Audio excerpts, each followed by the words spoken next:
session at 7:03. We're going to have flag salute. Eric, could you do the flag salute?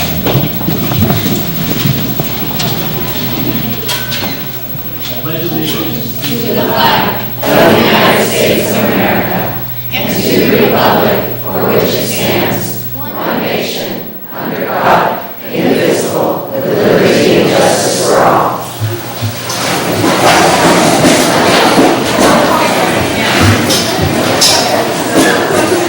Trustee Faust? Here. Trustee Richane? Here. Trustee Levy? Here. Trustee Gould? Here. Trustee Weideman? Here. Thank you. All right. So the board met in closed session with regards to labor negotiations, public employee discipline, dismissal, release complaint, a public employee performance evaluation, superintendent. No action was taken. Next item is the approval of the minutes for October 29th. Move approval. Second. Any changes? All in favor? Passes 5-0. Thank you. All right. The next item is the approval for the agenda and the consent agenda. Move approved. Second. Can I make a request? Yeah.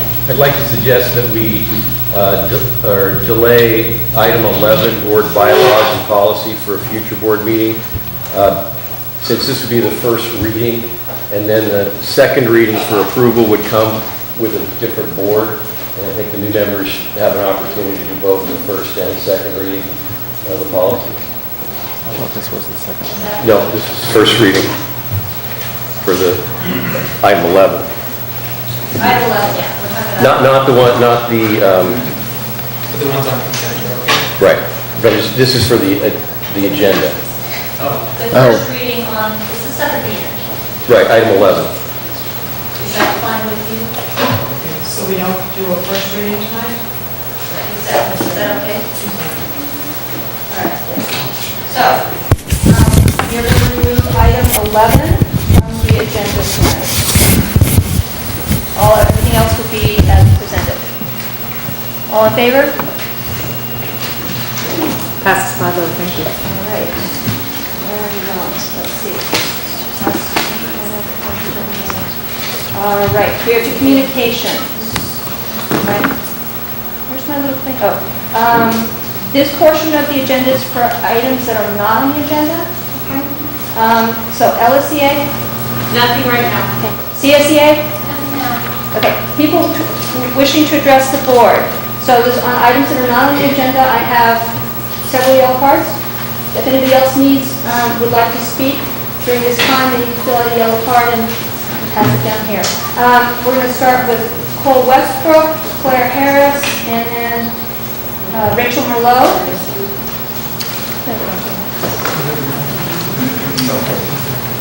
Sorry, I know it's a little different, so this is for the TV here.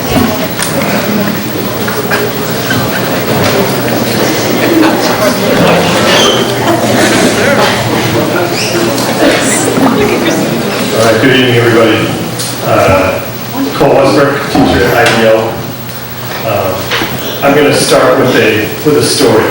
At the end of the 2012-2013 school year, the great 8th grade science teacher Mark Malcolm retired. That spring, my colleague Jean Makata, our principal, and I began the search for a new 8th grade science teacher. We interviewed approximately 20 candidates from the spring through the summer. There were several good candidates that we offered jobs to, and none of them accepted a job with our district. Though we could not get confirmation from these potential teachers about why they took jobs elsewhere, we knew that they accepted jobs from higher paying districts. We were then forced to hire a long-term sub who was not disciplined in science.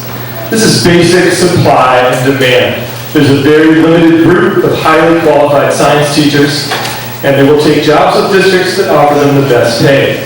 So we definitely understand the need to make our district more competitive. The current contract proposal does not alleviate this, but in fact makes our district less competitive. At least with the current contract, we were able to point out to these candidates that we have great benefits which they would be paying for themselves in neighboring districts. We believe this is part of what helped us hire and retain our current science teacher, who is a family and is supported by our benefits. And it is these very benefits that I have used to defend this district. When I tell people how much I am paid by this district, the first reaction is always shock. It's true. People cannot believe that I'm able to help support my family on such little pay. This is when I explain the benefits package and how in most other districts I would be using any pay increase to pay for the health care, and it makes sense to them and me. What am I to tell myself and these people if this proposal goes through? I will not be able to defend this district any longer. I love teaching. I really do. I love working in this district. I love the people in this district. In education, I know that I will never make that much money as a teacher. I know that administration is where the money is in education. But believe it or not, there are teachers like me who actually enjoy working with kids in the classroom.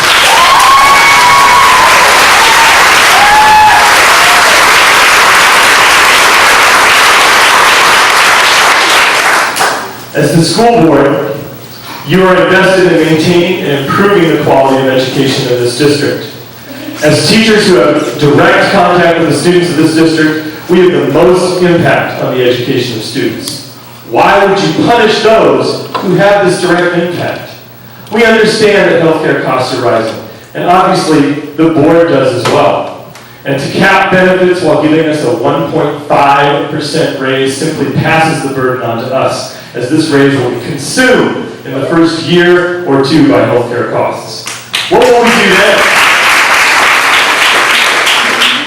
How can we be a competitive district if we have significantly low pay and mounting healthcare costs that the teachers now have to pay for themselves?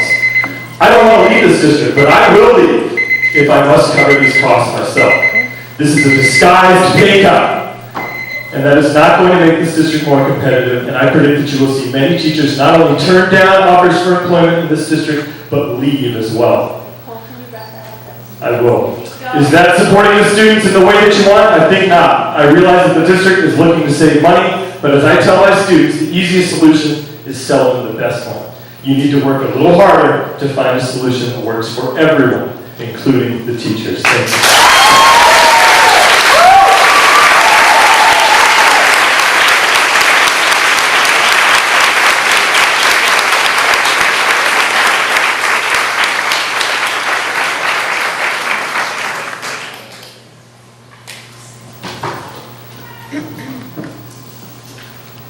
Claire Harrison, Eagerby Lacey.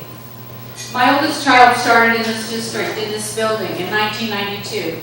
And before I became a teacher here 14 years ago, I was first a parent, a PTO president, a community member on the first strategic plan, a classroom and library volunteer, and the co-founder of Pacifica School Volunteers.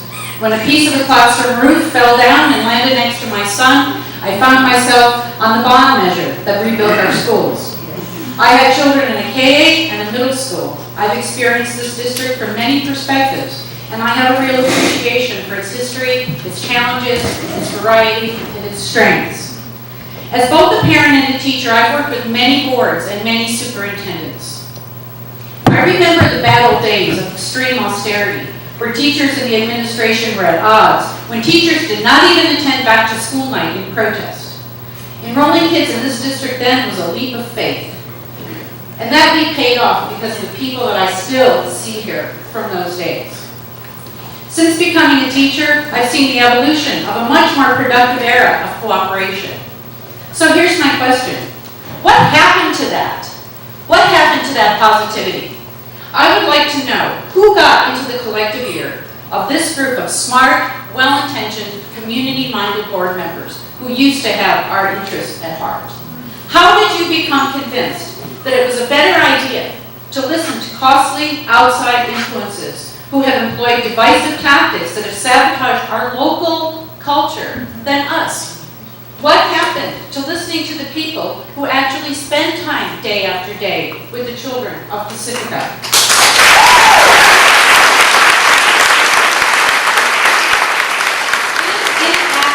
It is inaccurate to have the district convey to the public that impasse-induced mediation is the same thing as interest-based bargaining. It is frankly insulting that you present that all you want to do is give us a raise and we just won't let you because we're so unreasonable about benefits.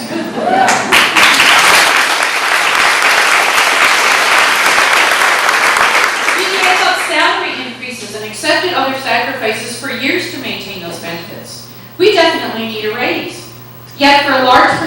teachers, the small increases you are offering, combined with the proposed changes in healthcare, will represent a net loss. You know what? I'm not one of those people who will lose money. I'm 62 years old, and I will retire early before I will let any proposed, in fact, I will retire early if this proposed changes go into effect, because they will affect the medical benefits and retirement that I earned. Given that, any increase, even a small one you offer, would indeed slightly increase both my current income and my retirement, so it would benefit me. And yet, I oppose it. I oppose it strongly because it is terribly wrong. Unless the salary increases are enough to be a true net gain that respect the current benefits package, it is unfair to the young teachers, it is unfair to the people in the middle of their careers or closer to the end, and it is unfair because they are the kids who stuck with our kids through the lean times. These teachers, as much as anyone, have in common with you the desire to keep this district solvent. When the financial picture improved, you had a chance to ensure that and also do right by them. I will. You still have that chance. Current and incoming members of the board, please believe in your constituents, the teachers, the classified staff, parents, and the students, and take the opportunity to do that. Thank you.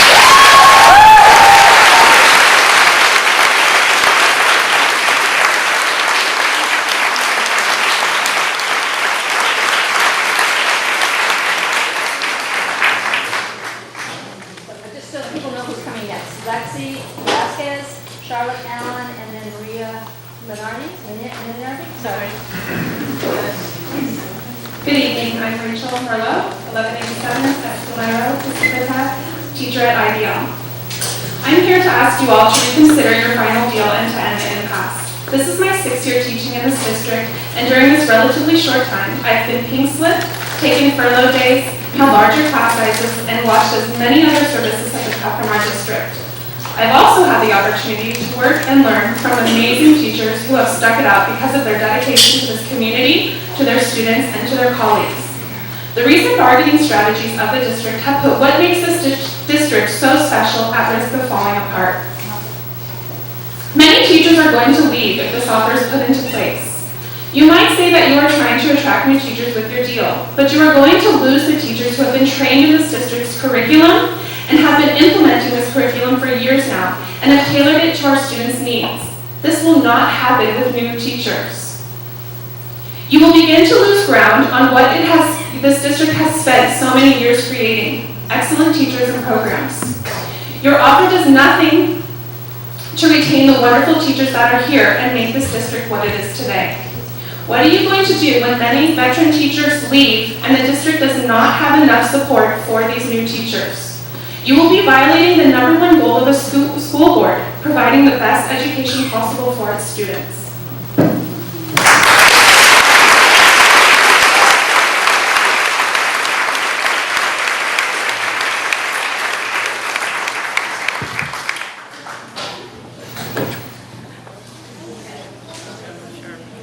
Hi, I'm Lizzie, a student at Valmar School.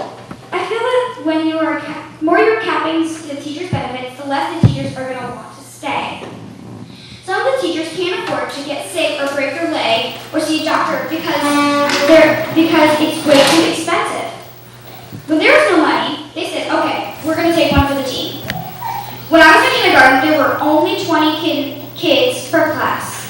You guys added 4 extra students and teachers also lost prepping time. They were okay with that because there was no money to spare. Now there's money and you guys won't let them have what they had before. Even worse, no negotiation at all. No compromise. That's bad. You give your top administrators a lot of money. Why not the teachers?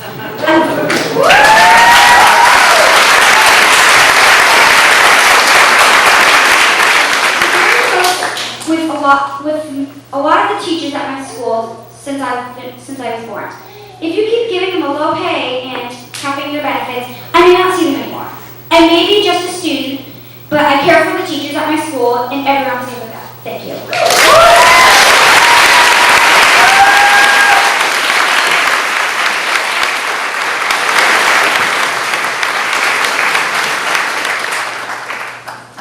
I'm Charlotte Allen, Salmar parent. Tonight I speak as a parent community volunteer, and PTO president in full support of our teachers. I hope it is not forgotten that each and every time programs have been cut and staffing minimized, the individual PTOs willingly step up to maintain what we can at each school site. This means supporting teachers and staff more than ever before, and in many cases, picking up payroll responsibilities when the district can't. Many of our teachers step up unpaid in order to make ends meet for our schools by joining the PTOs, volunteering both time and money at fundraisers, and working hours unpaid to better serve students' needs. They accepted furlough days, pay cuts, and the absence of prep periods, and did so in most cases with a smile on their face, never allowing parents or students to know any different. Historically, PTOs haven't had to raise the hundreds of thousands of dollars we have, or put in the hours, in some cases as much as a full-time job, simply to maintain essentials like PE, library, art, and music. We are also fortunate enough to depend on outside funding from the Pacifica Education Foundation, who brings each of our K-8s exceptional and highly developed programs we as PTOs simply cannot afford or manage.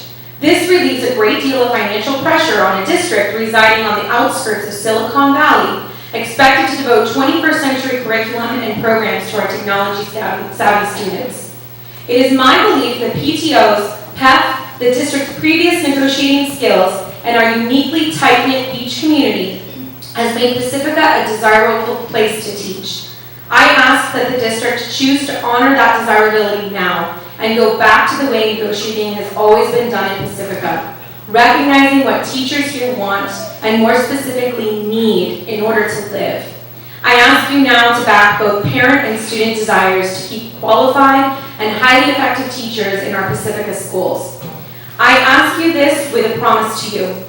I promise as a PTO board member, a mother, a community volunteer, a homeowner, and a taxpayer, I will always raise funds to keep us a desirable district. I will continue to tirelessly to pass measures and bonds that will benefit our public schools. I will continue to give time and money to the foundation. I will continue to play the role of librarian, school nurse, art teacher, hall monitor, reading aid, and counselor when those roles can't be filled by qualified paid staff. In return, please honor our promise and desire to keep our Pacifica teachers, their students, and their families in Pacifica.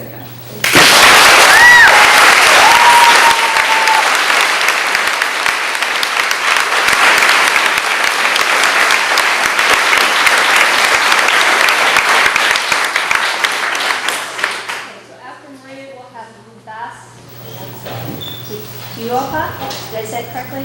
And then Andrew Forbes, and then Barbara Key. Hello, everyone. Lexi, you did a great job. Nice work. I just want to say, I have to be really honest, I haven't really been aware of what's been going on. And since I've found out, I've been doing a lot of research, a lot of reading, and I have to say I'm really upset that the teachers have been getting treated the way that they have been. I would just like to say I'm a mother of a boy that goes here, and if the teachers go on strike, I'm not bringing him back here. I won't. And if they leave, I'm following them. I'll take him wherever I need to take him so that these teachers that are amazing can still be in his life. I'm, not one, I love Pacifica. I've been born and raised here. I don't want to leave. I don't want my son to leave. He has friends from kindergarten that are so important to him. And I'm just really, really hurt and upset that this is the way that our children are treated. Aren't our children the future? Really? Aren't they? I mean, I would really love if you guys could just take into account everything that we're saying and do something, do the right thing, and make everybody happy. The teachers happy, the children.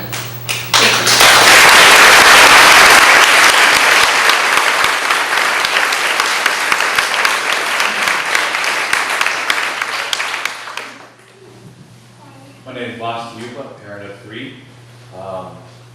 My wife and I started our family in San Francisco. And about 7 years ago, as my oldest child was approaching kindergarten, we did our research, we had our own experiences, and we realized that San Francisco School District was not where we wanted to raise our family. After lots of research up and down the peninsula, we found and decided that Pacifica School District was where we wanted to be. And that was the best decision that we've ever made. My 3 children have had combined 15 years in this school district. spanning from Sunset Ridge, Ocean Shore, and IBL. And I can honestly say that all 15 years, we've had exceptional teachers teach our children, which we're extremely grateful for.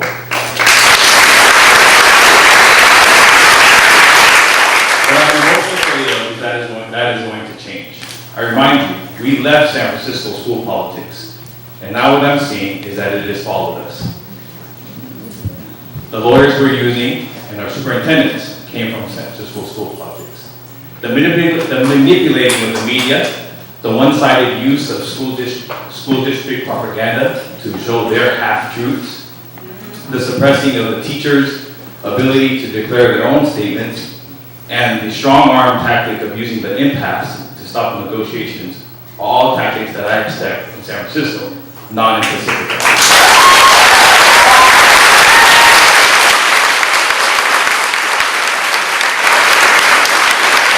My message is really simple, and every kid in this Pacifica School District understands this. When one party continues to take away from a weaker party and continues to use tactics that make them unhappy, we call that bullying. My message to the school board and to the district officers is please leave the San Francisco politics in San Francisco and stop bullying our teachers.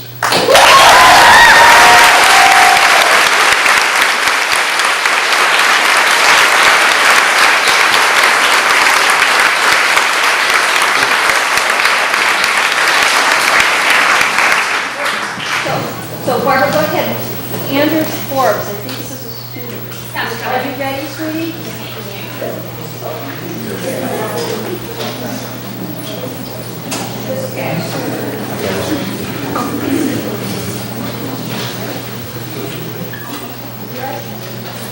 Hello, my name is Andrew Forbes. I'm a fourth grader in Golden Valley Mall. I'm looking at teach.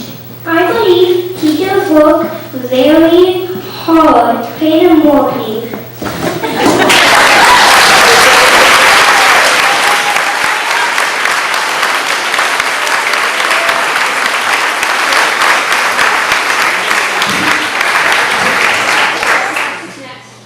So it'll be Chris Dunhill, Chris Dunhill, then Victoria Ganji, and Ganji, sorry, and then Geraldine Asi. Okay, thanks, Mark. Hi, my name is Barbara Keating. I've lived my entire life in Pacifica, attended both elementary and high school here, and I chose to raise my children here in part because of the excellent Pacifica schools. I fear that if negotiations fail, things will change and not for the better. I can look around and see people that were in school when I was here, and it's amazing that we have generations together, and we have to keep that feeling, and I want that for my children. When the benefits are capped, teachers will leave because there's no incentive to stay. Also, highly qualified teachers will be difficult to recruit without the incentive of a generous benefit package. Please keep this in mind when you make your decision, and don't take the teachers for granted. Thank you.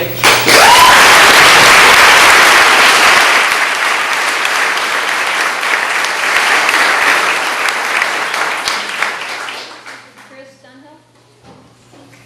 Chris? Oh, sorry.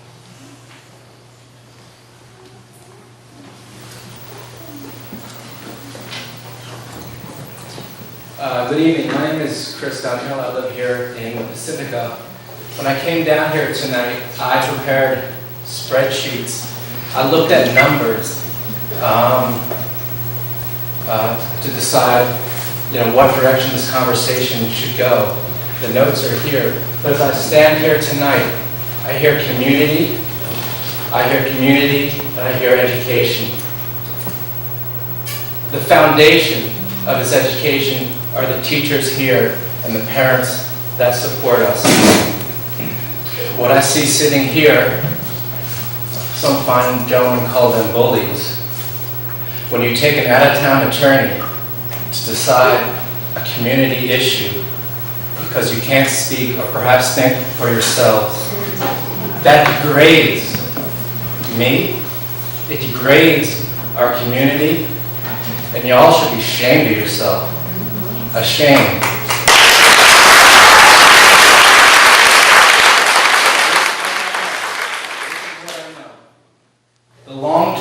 economic impact is directly related to education, period.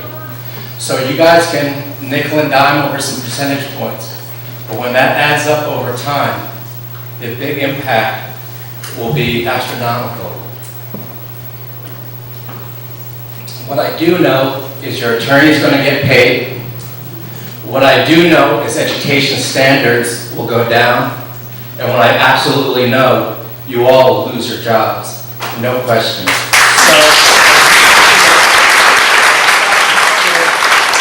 use your advocacy to figure out the numbers and what you want to do.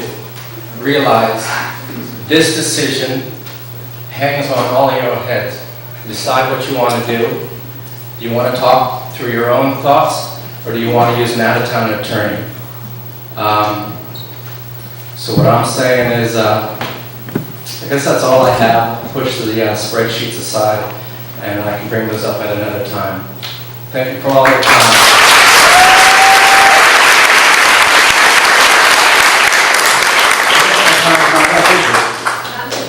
Yeah, I think I probably should have put my back to you guys and spoke to these guys out here. If I could change anything of my words tonight, that's what I've done. Good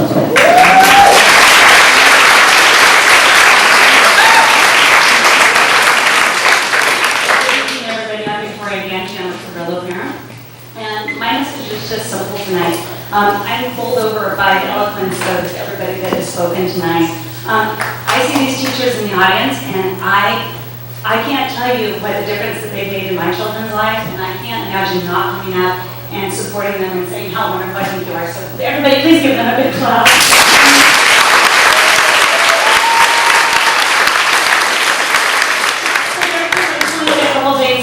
I'm a local realtor. I work in San Francisco. I work here in Pacifica. And one of my big spiels is bringing people down to the school district because I think it's so phenomenal. Not only do I think that our schools are great, our teachers are great, but we have a phenomenal community. And just look at everybody here tonight. I mean, that has come out to support these kids and support these teachers. So I can't imagine, telling people don't come down here anymore because we don't have, what you can get in other communities. I still want to be able to say we've got the best.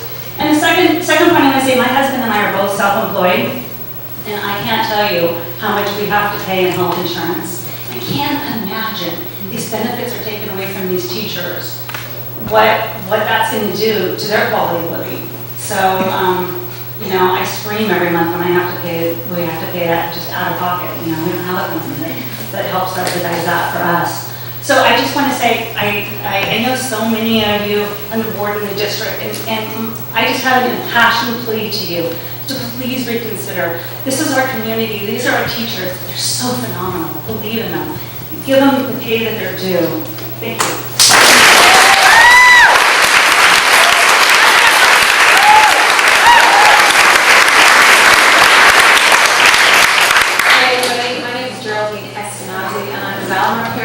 Three boys who have been here for a long time. I have a fourth grader, a second grader, and a kinder. So basically, I'm here tonight just to voice my opinion to the board, to Wendy specifically, and also to the nice audience that have here of our teachers. I stand here in absolutely full support of our teachers. There's three things I want to talk about. I'll try and be brief because I'm Irish and I'm talking long. Especially if you go to Belmar Station for a drink earlier. But anyway, the first thing I want to talk about is total compensation. What does that mean? You say on one hand you're giving them a pay raise, the teachers a pay raise, but yet you're taking it away with the other hand. That is not a pay increase, that is a pay decrease. Look at the cost of astronomical costs of healthcare. We talk about Obamacare, we talk about, oh my gosh, thank God I have insurance with the company because how am I going to pay my healthcare? So what you're doing is essentially decreasing their pay. That is not okay. So how it stands today, it's absolutely unacceptable. Teachers in our community should take this offer that you have on the table. Also, however you want to massage the words, however you want to say it, whatever propaganda is being put out there, saying in fact that we're giving them a pay raise, it's absolutely incorrect. The teachers are going to make less money, they're going to pay more in healthcare costs. Total compensation is what each of you go home at the end of the month with money in your pocket. That's what we're talking about. We're talking about what you actually have to live on for the rest of the month. And what's being offered is actually it's embarrassing, and the teacher should not accept the offer. Second thing I want to talk about is this community and the passion that it has for education. Against all odds, in 2008 we passed Measure N. In 2011 we passed Measure L. In 2012, Prop 30 passed. Where is that money?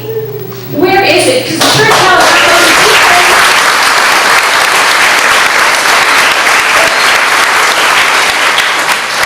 what is Measure N? What do we all walk the streets for hangout leaflets, give phone calls to our neighbors for? What is Measure N? Let me just read it to you, in case we've forgotten, which I think we have. To protect local elementary and middle schools against budget cuts. Maintain high-quality education, preserve small class sizes. This is the key. Attract and retain highly qualified teachers.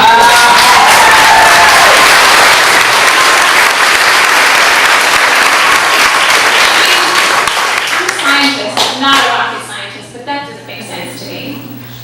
So Measure L is expected to generate, and I'm not good with the numbers, so maybe this is 1.2 million for the school district.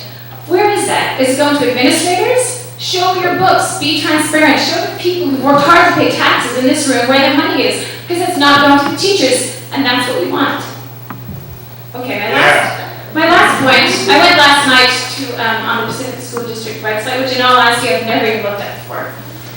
But I went on because Game of Thrones was finished. So I went online and I read your goals. You've got 7 major goals. First one is, and I hope it's priority, I hope it's listed, recruit and retain highly qualified teachers and educational staff. Again, with what you're giving the teachers, how are you going to achieve this goal? One quick thing, Wayne, this is directly related to you. You wrote a thank you, I saw on the Tribune today and on the PSD website. I share my sincerest thanks to the Pacifica community for demonstrating support with the parcel tax, which I talked about, PEF, PTOs.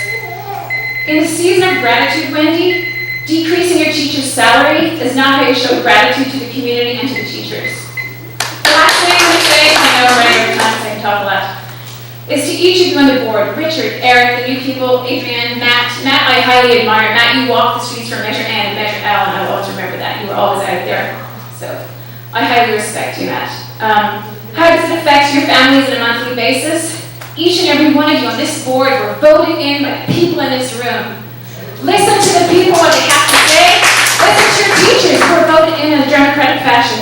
I'm saying give the teachers a fair contract. Do not touch their benefits. I urge you, do what is fair. You got to do the right thing.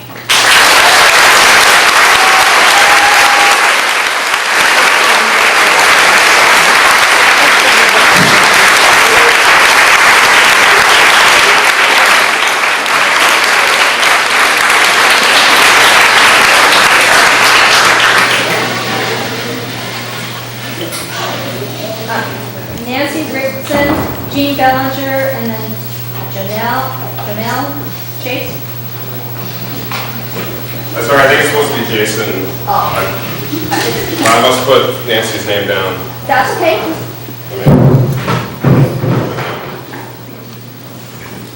So my name is Jason Rickson. I'm a Cabrillo parent. I have 4 children and 28 combined school years in that school. I'm also a business owner here in Pacifica. I'd like to start out by saying that I really don't care for this type of public forum, one in which the citizens are allowed to speak their piece regarding any subject concerning the board. Yet the board will not respond or, quite frankly, even acknowledge what has been voiced. Where is the accountability?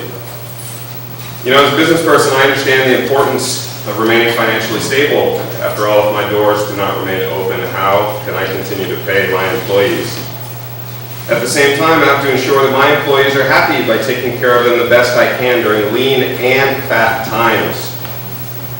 Any business is only as good as their worst employee, and I can assure you, unhappy employees are guaranteed to be your worst ones.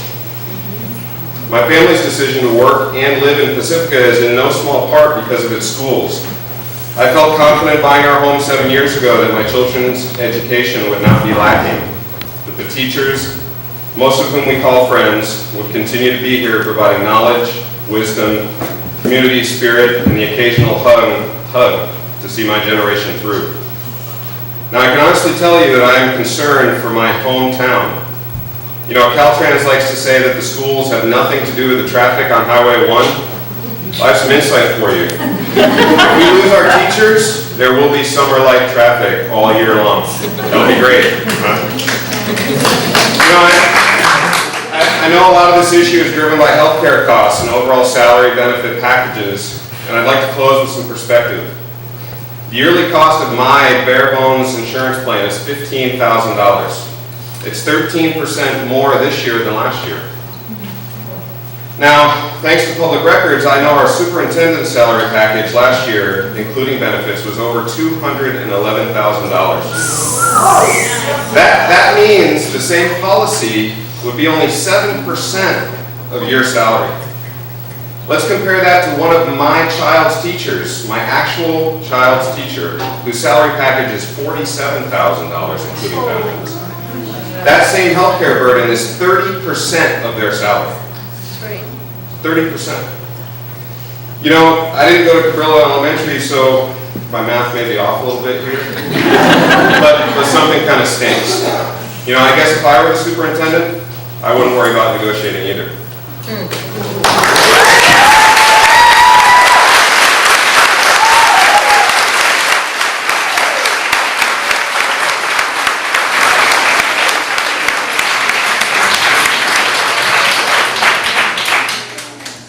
I didn't write anything. Part of the reason I didn't write anything is because I had parent-teacher conferences this week and I'm still trying to grade 80 papers.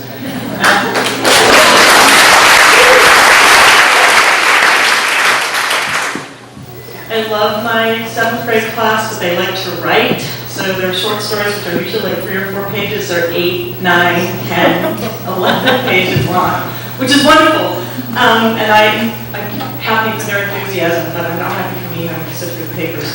The other thing I will say is that it's ironic again that I'm in front of the community asking for money, because I always seem to be asking for money. When I was president of Pacifica Mothers Club, I asked for money.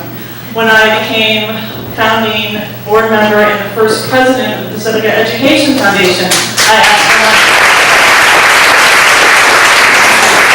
As a volunteer at Cabrillo, I asked for money.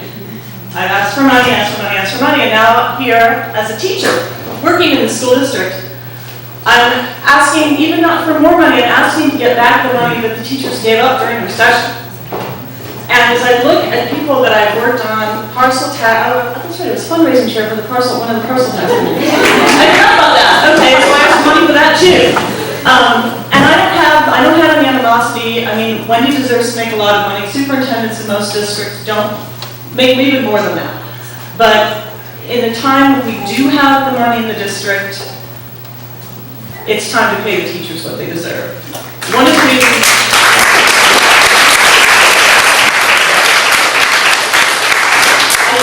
job as a self-employed person who knows what it is like, and I'm not making this up, to not take your child to the emergency room because you can't afford it. I have been that mother. I know what that feels like. One of the reasons I took this job was for the excellent health insurance benefits, and I would also like to say that I know attracting and retaining qualified teachers is the goal. If I'm not a qualified teacher, I went to Georgetown University. I have a master's degree in English literature. You know, I had 10 years of teaching before I came here. I helped to run a business. If I'm not a qualified teacher, and as I look around at some of the other teachers that have been hired for the past 3 or 4 years, actually, who's been hired in the past 3 or 4 years? Stand up. Oh, there's Scott Forrest. There's another qualified. All right. I just got tenure. Should have never given me tenure. I can say what I want. I think as I look around and see these people, they are highly qualified teachers. If you want to retain us, you have to pay us our benefits. Thank you.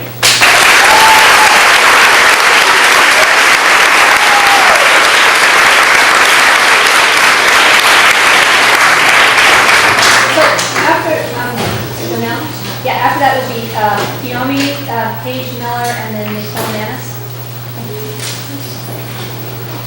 No, I haven't written anything down, but and most everything that I want to say has been said tonight, so I'll repeat it. But the one thing that I want to repeat, and it's been said by many, is after that, the dedication. You know, when I walk into the school at 7 for a board meeting, and there's teachers still in their classrooms, still doing work, and the time they put in, and the sacrifices they've made, that we all recognize tonight, there isn't a district that can pay them what they deserve. But given that, it's time to recognize the sacrifices they have made and the dedication that they do have, and come together and figure this out together and not against each other.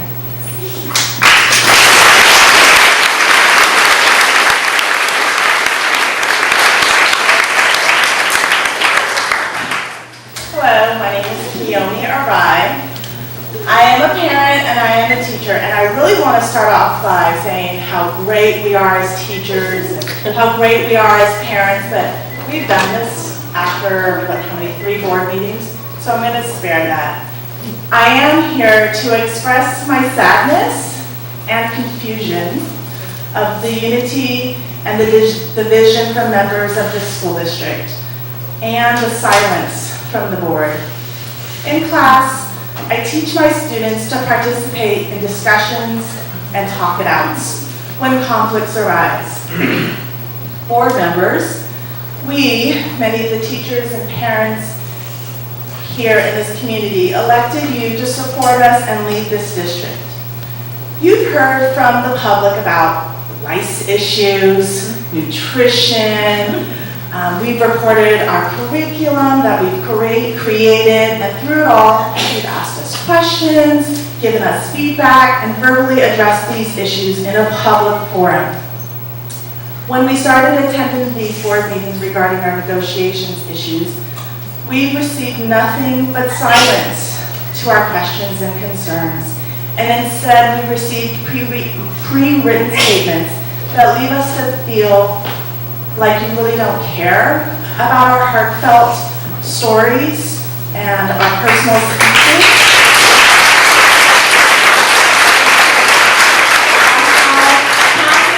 Our benefits is really not a raise, nor is it something that we want. What's so surprising in this, that many, if not all of you here on the board, work in the same field as us. Whether it be as a firefighter, paramedic, a law enforcement, nonprofit for education field, or teachers. We all chose to work in the public service industry to serve our community.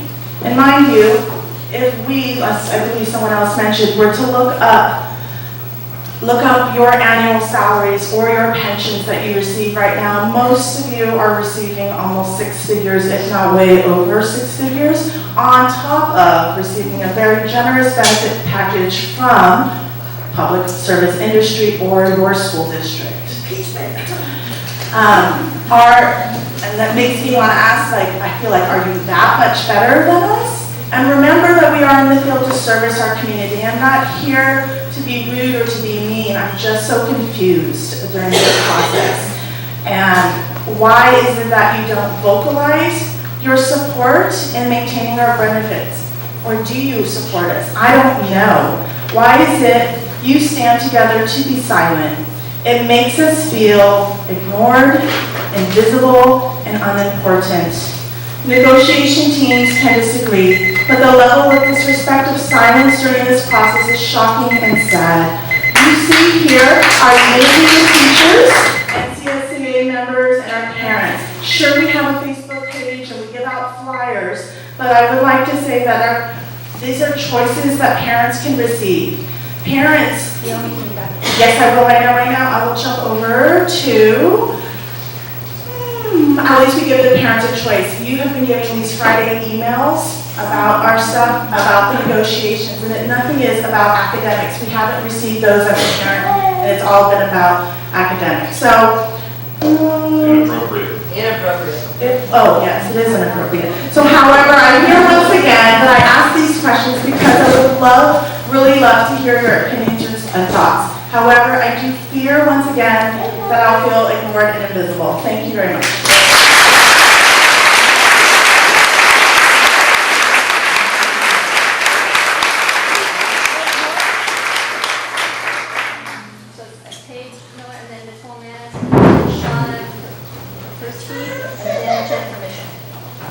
Hi, I'm Paige Miller. I'm relatively new to Pacifica. I've been here for about a year. I'm just a member of the community. My girlfriend is a teacher here. I'm not here, but Ortega.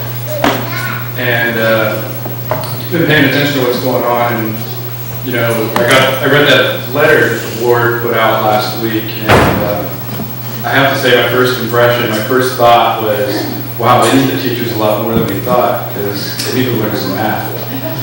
But then I thought, no, they probably know what they're doing, and they're just lying. And that really hurts, because I know how hard my girlfriend works for the school district. I know all the work she does. This whole last weekend, she's just been doing report cards.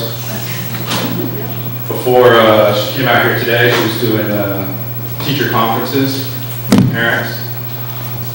And when you lie and manipulate like that, you're disrespecting the teacher, you're disrespecting your students, and you're disrespecting the community.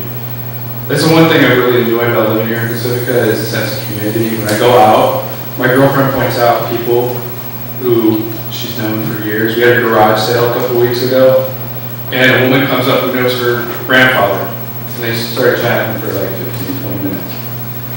But I also know how hard it is to live here. And with rents going up, we just lost our apartment because a speculator bought the building and tripled our rent. So, literally tripled it. So, the place we had for $1,000 a month went up to almost $3,000 a month. So, it's not a matter of whether or not you think this is a fair deal. I mean, it is a matter of fairness, but they're working hard for you guys. They've given up a lot for you guys. They've given up a lot for your students, and they deserve a little bit of respect. At least tell the truth when you write something, when you put out a letter, address the community, and you know, pay them a living wage. You know, we have to deal with San Francisco rents here.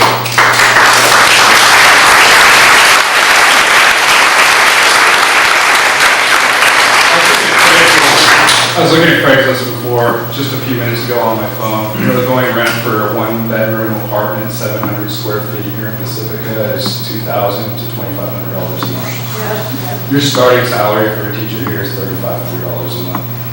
If you want to attract and retain qualified teachers, experienced teachers, teachers who have taught for years, teachers who have college degrees, they need to pay off their student loans. They need to support their families, and they need to be able to pay their rent.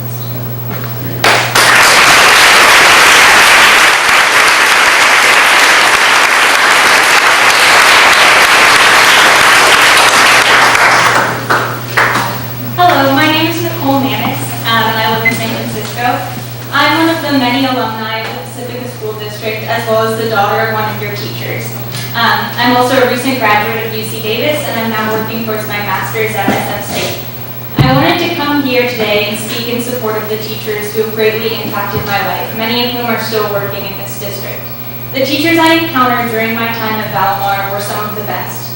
They always inspired me and continue to check in with me beyond my years at the school, offering me continued resources and support. The teachers in your district are so dedicated to their students, and they're the reason that I've achieved what I have today. I know that everyone here realizes that these teachers work well beyond their contract hours supporting students and families. My sisters and I witnessed it firsthand, helping teachers level libraries, sort books, clean, paint, make posters, organize, and the list goes on and on. I cannot imagine spending 4 extra hours every day at my job unpaid. I cannot imagine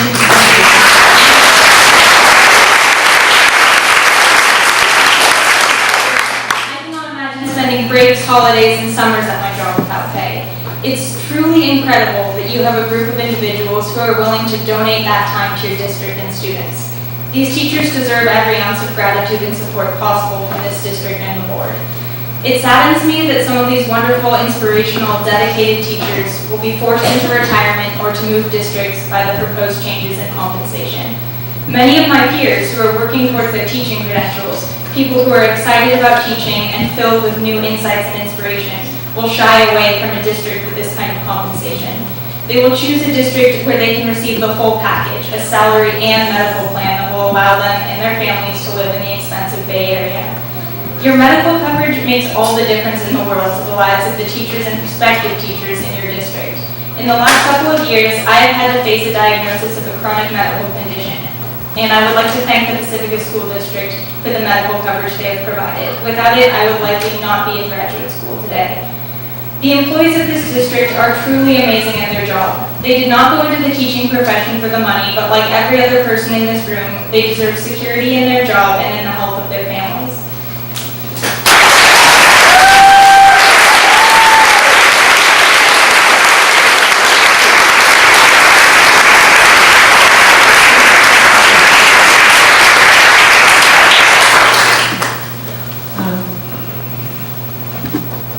Try to hold it together. I'm a crier. But I'm not going to today. Everyone said everything that I want to say over and over again. I'm a parent as well. I'm Michelle Pacifica. I have 2 children there. I'm a volunteer, and I do it with love just as much as the teachers teach my children with love, because I love the teachers.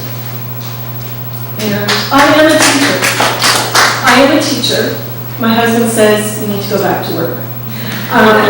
But I love to volunteer and serve those people that serve our community every day. I'm actually considering this year going back to work. And I, without a doubt, wanted to come work here. That is what I was working towards. But I don't know. I don't know if that's the right decision. I would like to feel respected by those people that are representing us and supposedly working towards giving us the best. I would really be considering that. But my husband wants me to go to work. And I was hesitant about coming up here to work today, or to speak today, because I've come to other meetings, and the same thing has been said over and over and over again. And you sit there with silence, you nod your heads, you smile occasionally when there's something funny, but you still, nothing happens. You remain silent. You remain disrespectful to those people that are so amazing. My speech is not going to be with statistics. It's going to be from the heart. I find it very disappointing when education is so often focused with monetary cutbacks. And it's just, education is the building block of our community. Such amazing teachers, such amazing community, and the kids are so wonderful. That's part of the reason why I volunteer as well, because I love getting to know those children, that my children are doing this educational journey with. I find it very saddening to think that these teachers may be looking elsewhere for a job. They're looking elsewhere for a job with a school district that will listen to them, respect them, and work together with them. Pacifica teachers are outstanding, dedicated, and the most caring people that I have ever met, even when I taught. You guys are amazing. There's 2 things that I suggest. Please, board, 2 things I suggest for you. Please do not think of your board position as only a business, but that your decisions make a difference to everybody here. And it is a domino effect, because it is going to affect the entire community. Using some compassion and respect may create more clarity to your decisions. And most important to me, very, very simply said, please put the children first.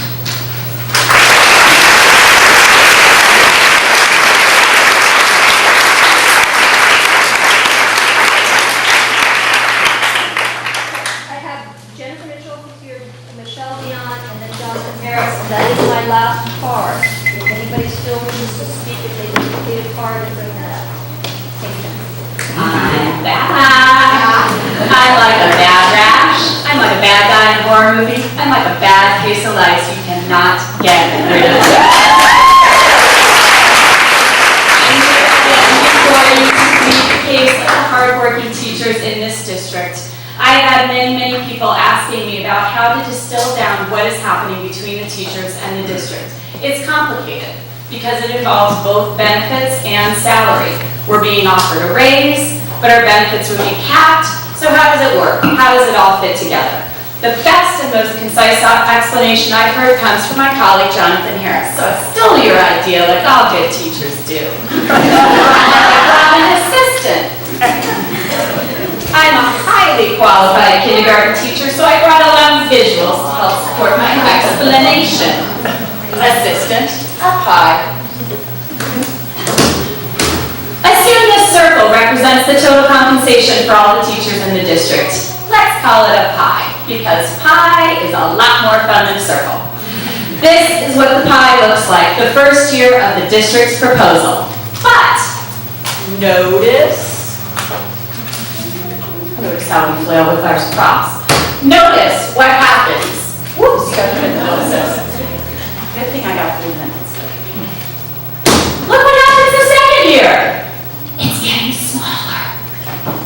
Look what happens the third year. On year 3, yes there is. It's getting even smaller. Look what happens year 4.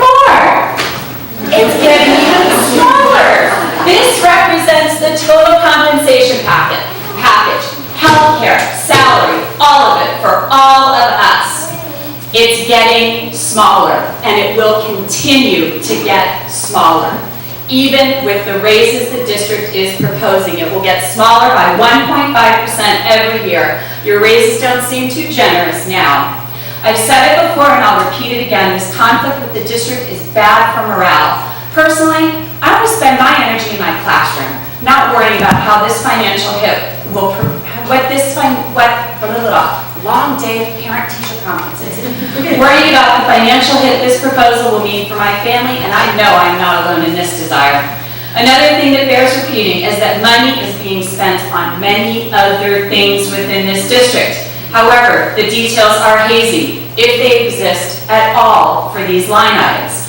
The perception, the mere perception of financial shadiness will do nothing but hurt this district, regardless of whether or not it is true. And lastly, I want to ask, who's the boss? Let's do a quick lesson on hierarchy of power within the Pacifica School District, because I haven't taught enough today. Well, my job, I'm a teacher. My principal, Karen, is my boss. Karen's boss is Wendy, the superintendent. Wendy's bosses are you, the Pacifica School Board, and who are your bosses? Well, you're looking at it right there.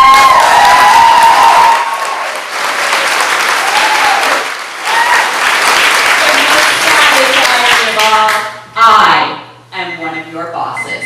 And as your boss, I demand that you rethink the action or inaction of this board and what is we doing to this community. Thank you.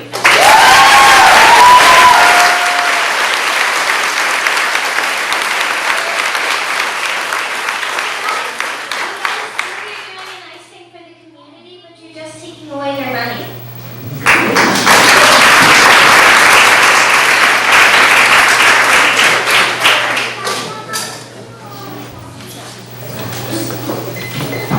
Hello, my name is Michelle Dion. I am a parent of a TK transitional kindergartner at Sunset Ridge and a second grader. My children's teachers are here tonight. I want to say we relocated to Pacifica in 2011 for many of the reasons that a lot of other people relocated to Pacifica, because the school district had great ratings. We left a very poor school district as our children were entering school.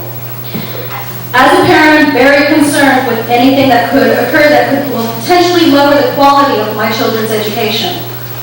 I do not believe cutting the benefits of the teachers and masking that within the wage raise is in my child's best interest. I also do not believe that funneling more money into the administration instead of the schools is in their best interest. I have participated in my children's school PTO since my oldest started. And I have to tell you, I've been scrambling, fundraising, all kinds of things that I never even imagined I would need to do.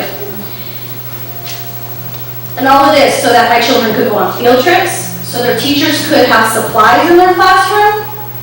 And especially, I'm very concerned at the districts forcing teachers to go to these expensive trainings that they've repeatedly said are not productive or beneficial, which sounds to me more like a waste of money that could be used better in the classrooms.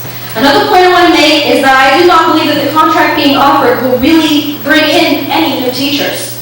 As has been stated, cutting these benefits and not offering people benefit packages is not going to bring anybody new in.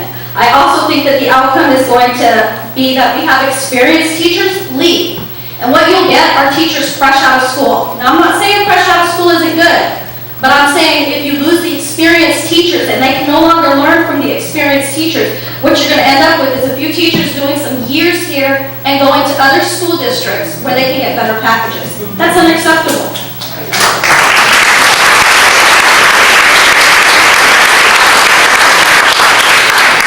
I also want to say that I believe it would be detrimental to our school and has the disastrous potential to lower the Pacifica school ratings. And as a parent, that upsets me. As a homeowner, it enrages me. Because you know if school districts are not good, people do not buy in that area. Therefore, our prices of our homes will go down. We will lose money because a lot of us know how that was with the upside down mortgage a few years ago. I also want to point out that I am not only a parent, I am a homeowner, and most importantly, I am one of your constituents. And as your constituent, I am asking the Pacifica elected officials to end the impasse and offer a fair contract to the Pacifica teachers. I added one more thing as I sat here and listened to everybody talk, and I really have to say it. I do public service too. This is the last I'll wrap it up. I'm a juvenile probation officer, and I know exactly what a poor school district results in. I work with it every day. And the thought that this school board is jeopardizing my children's education and putting my children in jeopardy of falling in line with the kids that I service every day that go to bad, poor school districts is extremely enraging to me as a parent and a member of this community.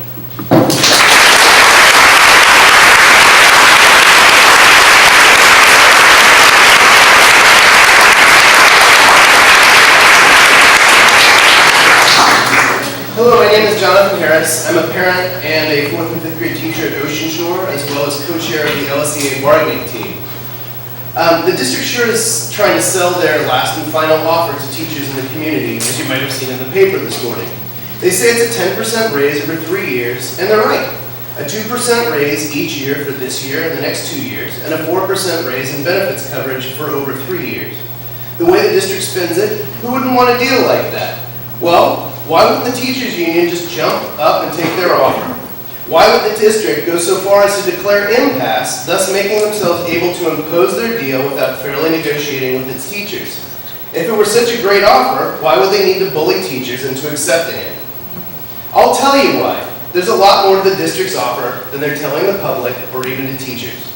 Yes, the district's offer raises teachers' salaries, but it also caps all teachers' benefits. The caps will make many teachers pay over $600 a month for their benefits. Even after the raise, a new teacher could have to pay about 14% of their pay for the same benefits they have now.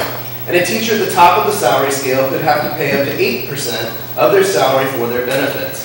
When the district offer gives a 6% raise, it's not hard to see why teachers are opposed to it. We are losing money. And what's worse is that the district's offer could also be much more destructive for teachers. Whenever healthcare costs go up, all the risk will be squarely on teachers' shoulders. And these costs would eat at our already low salary, lowering our total compensation yet more each and every year. How would that attract and retain anyone in Pacifica? In making any such claim, the superintendent and the board have lost the trust of its labor partners and are testing the trust of this community. They want to paint Pacifica teachers as greedy and fiscally irresponsible for not accepting their rotten deal. Well, who volunteered to take a pay cut to keep this district solvent during the recession?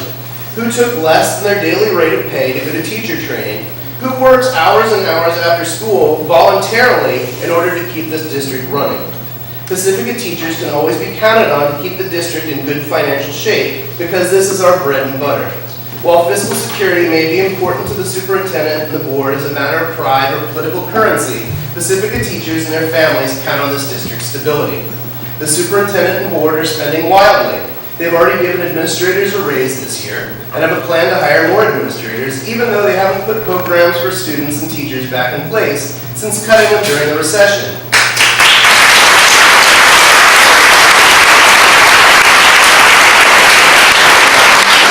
About $2 million on professional development, even going so far as to fly Lucy Calkins, the guru of reading and writing workshop from New York to meet with administrators rather than teachers or students. They've spent hundreds of thousands on an online math program that does most of the same things as a $3 app. And they've lost hundreds of thousands more in lawsuits. Pacifica teachers know what's best for them. We teach math. Pacifica and its teachers deserve an offer that will treat them with respect and honesty. We don't need an offer that takes away our total compensation and drives away our best and brightest. A deal so bad that even the district has had to make a deal we can't refuse through impasse.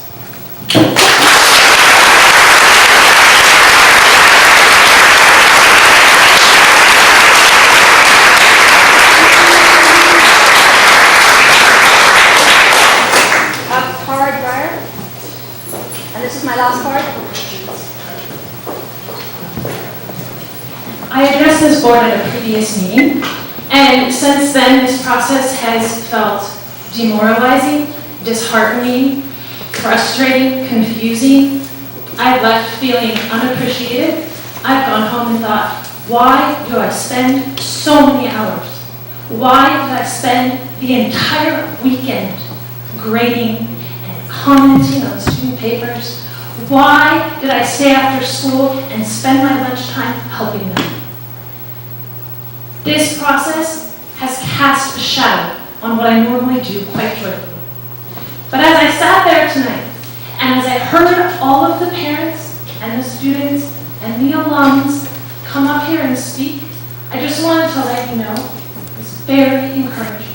Your presence here, every one of you that spoke, as I sat there in that chair, it was like you gave a little gift to my heart.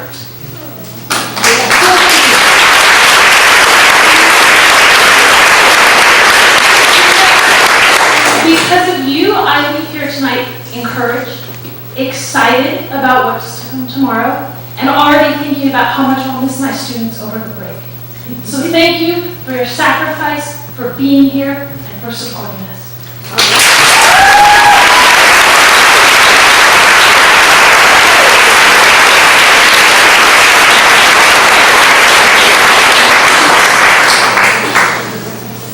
No more comments? Since our last board meeting, the negotiating teams have met twice on November 3rd and November 11th. We would like to thank both the teams, both negotiating teams, the teachers and our district negotiating teams for coming in on Veterans Day and working so hard. The next meeting is scheduled for December 3rd. In accordance with the Brown Act, we cannot speak on non-agendized items. We must work within the law regarding fair labor practices. So I hope that you would understand that we are confined by law on certain things. We look forward to continuing negotiations with the teachers. Can I say something?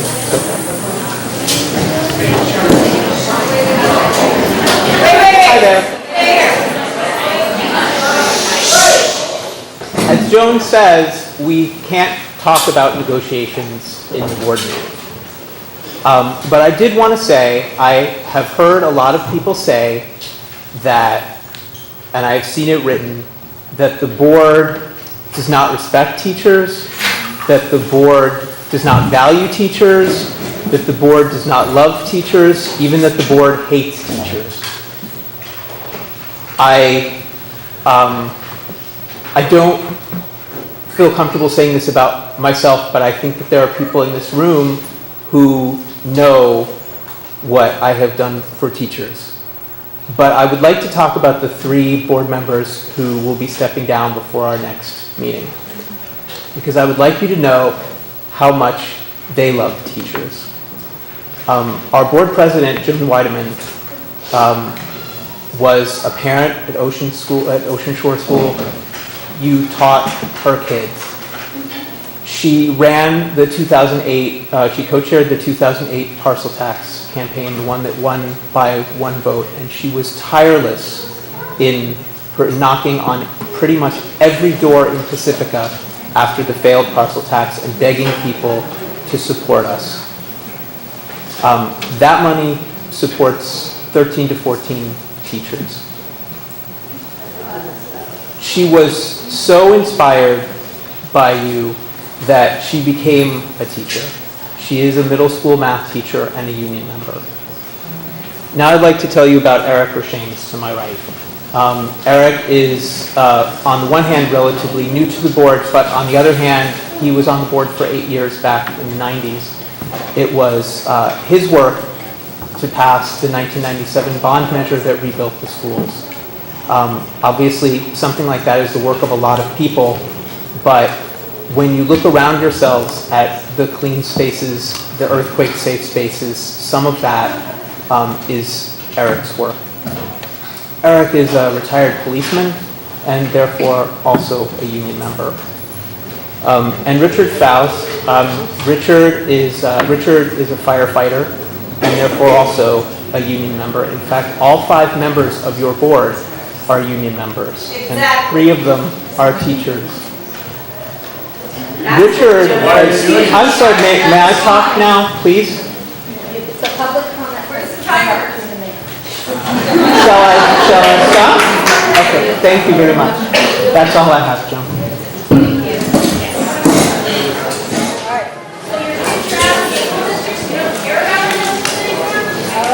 That's true, why don't we?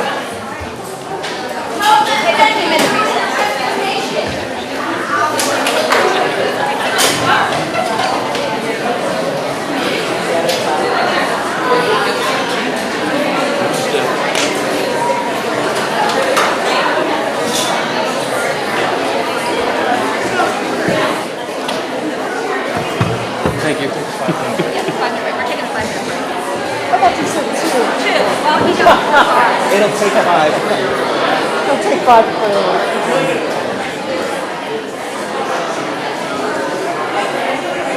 I see some regrets on some places.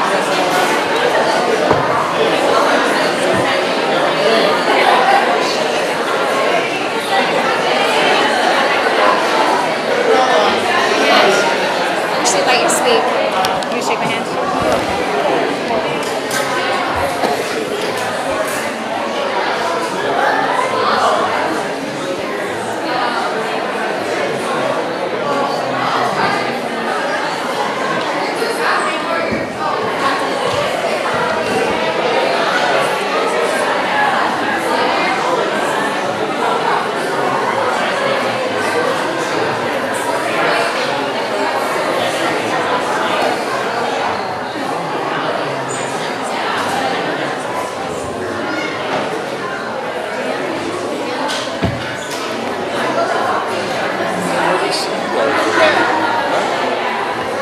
Not as comfortable as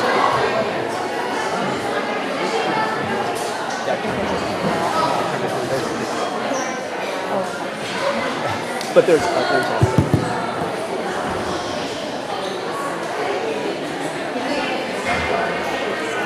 It's tough.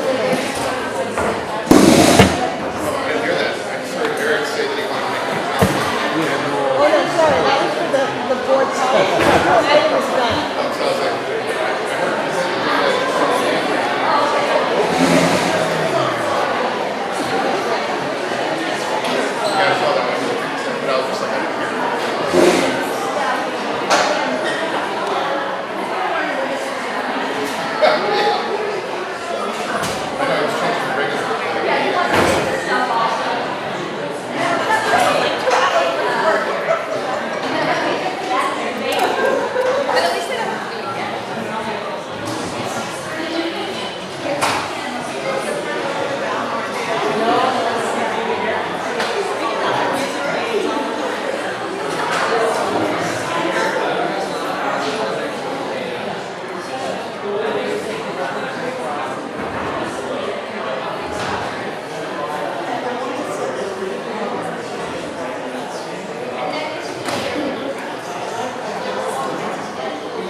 Maddie,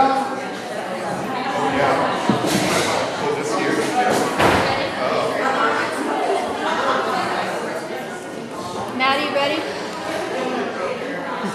Richard? Ready? Yes, you are not out of the shop yet. Uh-oh, she's using her teacher voice.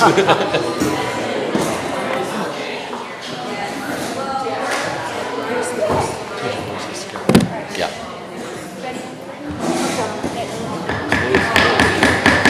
Okay, we're coming back from adjournment. Do we have correspondence? Oh, I didn't bring it, but I did get a letter from Denise Porterfield that our, Josie, is it our first interim that was accepted? Or the inaction volleyball? That we did, just got, one of our. The unaudited actuals was reviewed by the Thank you. county office. Denise Porterfield said that we were fine. Board Superintendent Communications. Board Superintendent Communications, does anybody want to share?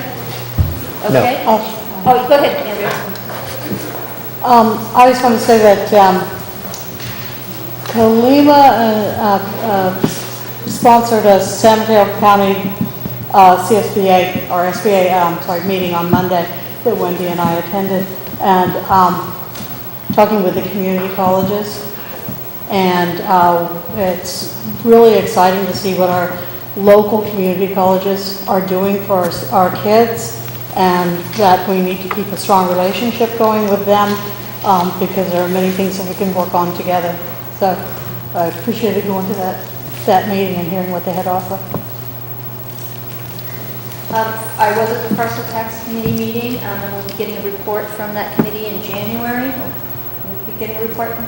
I attended the PEF Casino night, and also Wendy and I were panelists for the new board orientation at San Mateo County School Association meeting on Saturday.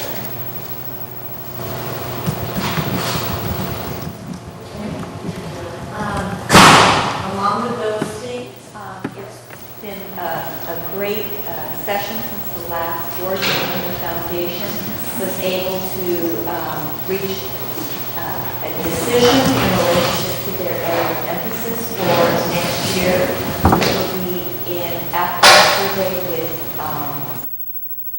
community to focus on K-5 music and computer science. And so we are very excited about that. We're working to get team representation throughout the district to make sure that our focus is clear and that we're able to provide robust opportunity for our students, at the same time taking into consideration the next generation science standards, as well as our current 6-8 program in music. So we wanted to build on that. It's somewhat official, I think, and so I think I can announce it. But we did receive word that after we demonstrate that we have the appropriate insurance, etc., that we did receive again the San Mateo County Get Healthy grant, which will allow us to continue to develop our home garden, our school gardens, and use them as educational opportunities for our students. So it's really exciting to have received that, and I believe it's at $14,000. So we continue to look for the ways in which we can fund these special projects. I was able to attend an SVMI, an SVCF, which is the Silicon Valley Community Foundation Knowledge of Network meeting, which really brought some of the districts together who received the grant money for us to be able to do the professional development that we're doing with the Silicon Valley Math Initiative. So that was a great session to hear what other districts are doing so we can see how we might be able to incorporate some of those practices into our professional development. So, thank you. All right, so we're on to district business, which is the school site safety emergency plans. This is an action item. Okay. this is that time of year where the board recognizes that students and staff have the right to a safe and secure campus. And in preparation for that, all of the school sites have submitted their emergency plans for this school year. They have collaborated with one of our school administrators. So tonight I would like to publicly thank Chico Garcia, the assistant principal at IDL, who works with every one of our site administrators to ensure that we have an up-to-date school site safety and emergency plan. What's new in the plans this year is the Big 5 language that is a collaborative effort of San Mateo County Office of Education along with local law enforcement and our fire departments. So the board had an opportunity to review the plans, and it is recommended that the board approve these plans for this year. Eric?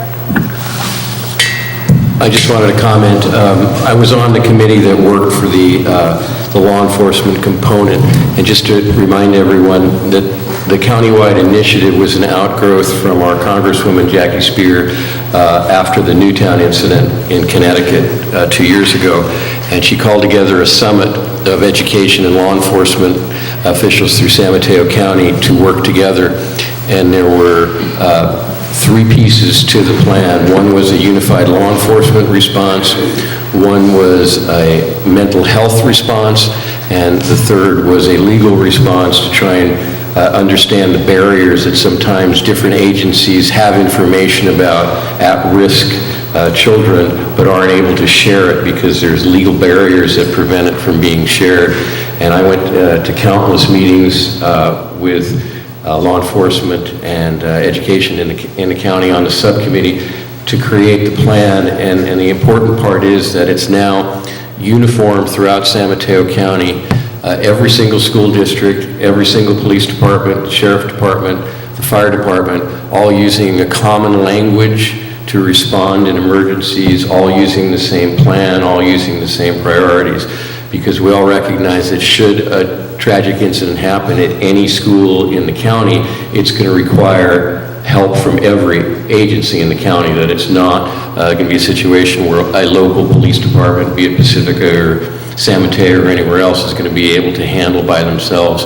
So this is a huge step forward, and it was a political process, but it was also a lot of people spent a lot of hours, and the county, through their Measure A funds, put quite a bit of money to it. They funded positions for more mental health around, and our district is benefiting from that as well. So just a little of the background. I know Cheeto and our staff work really hard at bringing it up and bringing our staffs to be trained to that level. But it's, you know, it's a plan we hope we never have to use, but it's very comforting to know that it's there. So thanks to the staff for working on it as well.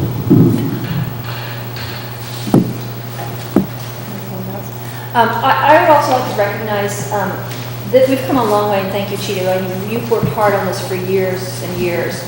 One of the things that also struck me is to let the public know that we all have satellite phones because of Pacifica's unique geography. As a collaborative with the city and with Jefferson Union High School District, all the schools, both Oceana, Terra Nova, our schools, the police department, the fire department, all have satellite phones, so that in the event that we do have a disaster that brings, you know, Highway 1 split or communications down, we are coordinating locally as well. And that's been an outgrowth of the collaboration and committees.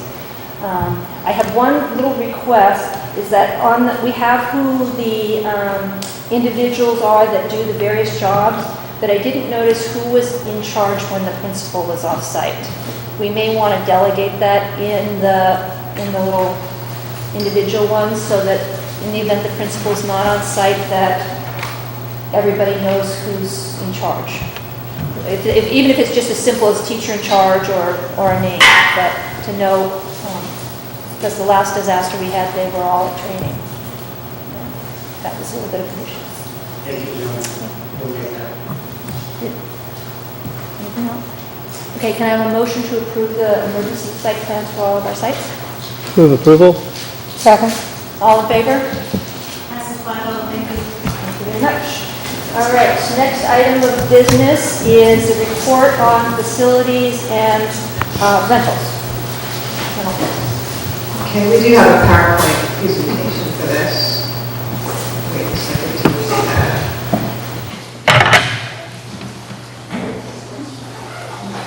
So periodically we've had some discussions about our facilities and what's happening with the surplus property, which is offset in Fairlawn, and what are the district procedures with regards to facilities when somebody wants to come in and use the facilities. And so several months ago there was some discussion at the board level, and we formed a subcommittee, and I want to thank Joe and Eric for being part of that committee because they have a lot of history and knowledge of the district on the facilities. And so we met and we talked about, we reviewed the district's procedures for both short-term leases and long-term leases, and then we had a little bit of discussion about surplus property and what could be the possible uses for it. And so I think this was a really good discussion and kind of reminds us that we do want to bring back our discussion about facilities to the board, especially now that we have new board members, periodically each year because of the two surplus sites and the procedures that we want to continually review. So I put together a short PowerPoint to kind of talk about where we are with facilities, our procedures, both short-term and long-term, and then there's some time for some board discussion at the end. So as far as short-term use, that would be when any of the organizations like PTOs or communities come in to use the facilities, and we have very strong procedures in place for that. Our district has a facility use procedure posted on our website. Our board reviews the fees charged annually, and that was done more recently in the October board meeting. So for short-term use, it's pretty straightforward, and you can refer to our website. The procedures are posted. For long-term use, there's a little bit of variations that I'll go over with you. Many years ago, when the district was going through a lot of budget crisis, we started leasing out some of the vacant spaces in order to earn revenue. Back then, there was a study done in the neighboring school districts, and there was some leases in place with daycares, and there was a lot of inconsistency in the rates charged. So at that time, we established a rate of $1 per square foot. We did some comparability studies. More recently, I've reached out to some school districts, and we feel that that $1 per square foot is still a very comparable rate for the type of use and lease that we're doing. And when I talk about long-term, it's usually a year. Those contracts are brought before the board on an annual basis, and the board approves them annually. So the current status of the long-term contracts, most of them are $1 per square foot. There are some contracts historically that are a little bit less than $1 per square foot, and some are dictated by the type of use. For example, the San Mateo County Office of Education they use some of our classrooms, and it's a standard rate agreed upon throughout San Mateo County, so it is a little bit less than $1 per square foot. The plan moving forward is, as we sign new contracts, is to continue to be consistent and charge $1 per square foot, and then continually review the amount to see if that is the amount going forward. We'll do periodic studies, comparability studies. So in addition to the short-term and the long-term, we have shared use agreements with several community members, like Spindrift is actually an exchange of services where an organization would use one of our campuses or some of our vacant sites, and in exchange, the school district will receive a service. And again, these contracts are brought to the board annually for review each year. Spindrift is performing arts, they bring drama into the community, Pacifica school volunteers, they put volunteers throughout our school district. The Pacifica 4-H is a program that engages all of our students, and the Pacifica Garden as well, within the MARC, we actually have students attending classes there. So that's one type of use of our facilities is shared use. Outdoor facility, long-term, we generate revenues. We have Fairmont School, which is a surplus site, which I'll talk a little bit more about. We have a long-term agreement with St. Ignatius, where they built a field there, and we earn income on that. We also have some cell towers and Inwood Relays where we generate income. Community use, we have a lot of community use throughout Pacifica, and you guys are all familiar with the sports groups that use our sites. And those contracts are also brought before the board annually. There's some shared agreements with AYSO and Little League. And with those groups, they're pretty self-sufficient because they take on some of the upkeep for the school district, which in turn saves the school district money. So So revenue generated in our budget, we have, it varies for short term, depending year to year, it's about $10,000. And long term, it's $660,000 that we generate from leasing out the facilities for all of those organizations. Now, surplus sites, this is where the board might want to have some additional discussion. We've had discussion over the last few years. There's 2 school sites that are vacant. It's Fairmont School, which, because it's on San Andreas Fault, is unusable to the school district. We currently use it for some storage, but we really can't house students there. The board did declare it surplus many, many years ago, and when they did a request for proposal, there was no buyers interested in the property. Then St. Ignatius came in and they built the field, so we were able to get some revenue from that, but the building does sit vacant. Onstad School, again, that school was declared surplus not too long ago, and there was a lot of community discussion. We had a 7-11 committee. We went through the whole process for Onstad School, and the board did declare it surplus property, but we, at that time, our opinion did not get any developers interested in leasing the property for a long term. We do have a few tenants there at Onstad School, which we are able to generate money from. The most recent one is Spectrum Schools, which is a non-public school that rents a big part of that space. So Fairmont School, I said this already, is used for storage. We have a long-term lease with St. Ignatius, and he gets $30,000 a year just for the use of that field. And they have done an amazing job transforming that part of the campus into a really nice field, and they keep it up. They keep the community up, and they keep the space up. So that saves the district more than the $30,000 because we don't have to go up there and maintain that area. And then Onstad, we have 3 tenants generating about $150,000. And there's a lot of community use at Onstad. The city of Pacifica does their adventure camp, the cheerleaders, the voters, and there's other organizations that come in periodically to use Onstad.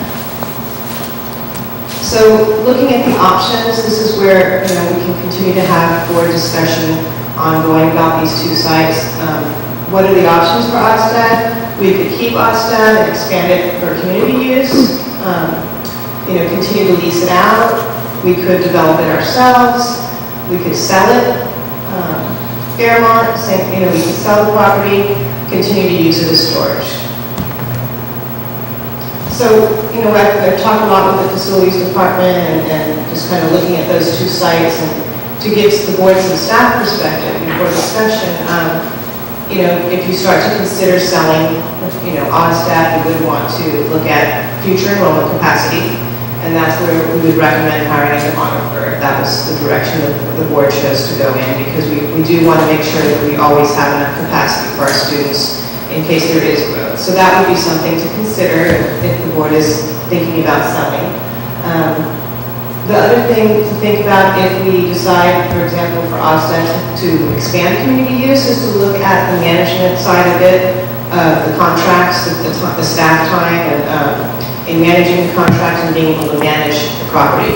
Because one of the ideas that came up is to open it up for community use. Well, it would require more staff time, and there would be some facility upkeep to renovate the space if we wanted to open it up and expand the use of that space. Another thing we're looking at is to continue strengthening our written procedures for both short and long-term use of facilities, because some of these contracts have evolved over many, many years, and we really didn't have strong written procedures. So that's one of the things we're working on, is to continually strengthen our procedures. And then we want to continue to do periodic comparability studies to make sure that we are charging the appropriate amount for rent, and that the district is not losing money on any of these contracts. So that's just some of the conversations and information for the board to consider. Really, it's wanted to give the board some time to discuss, because I know there might be some input or direction for staff for future use of these sites.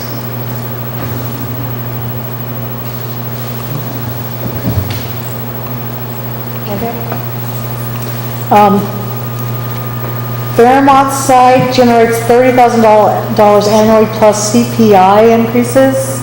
Yeah, I should have explained the consumer price index. The way the lease is written is you add whatever the consumer price index is annually. So it's 30,000 plus 3%, whatever that percentage is each year. Automatic rent increases.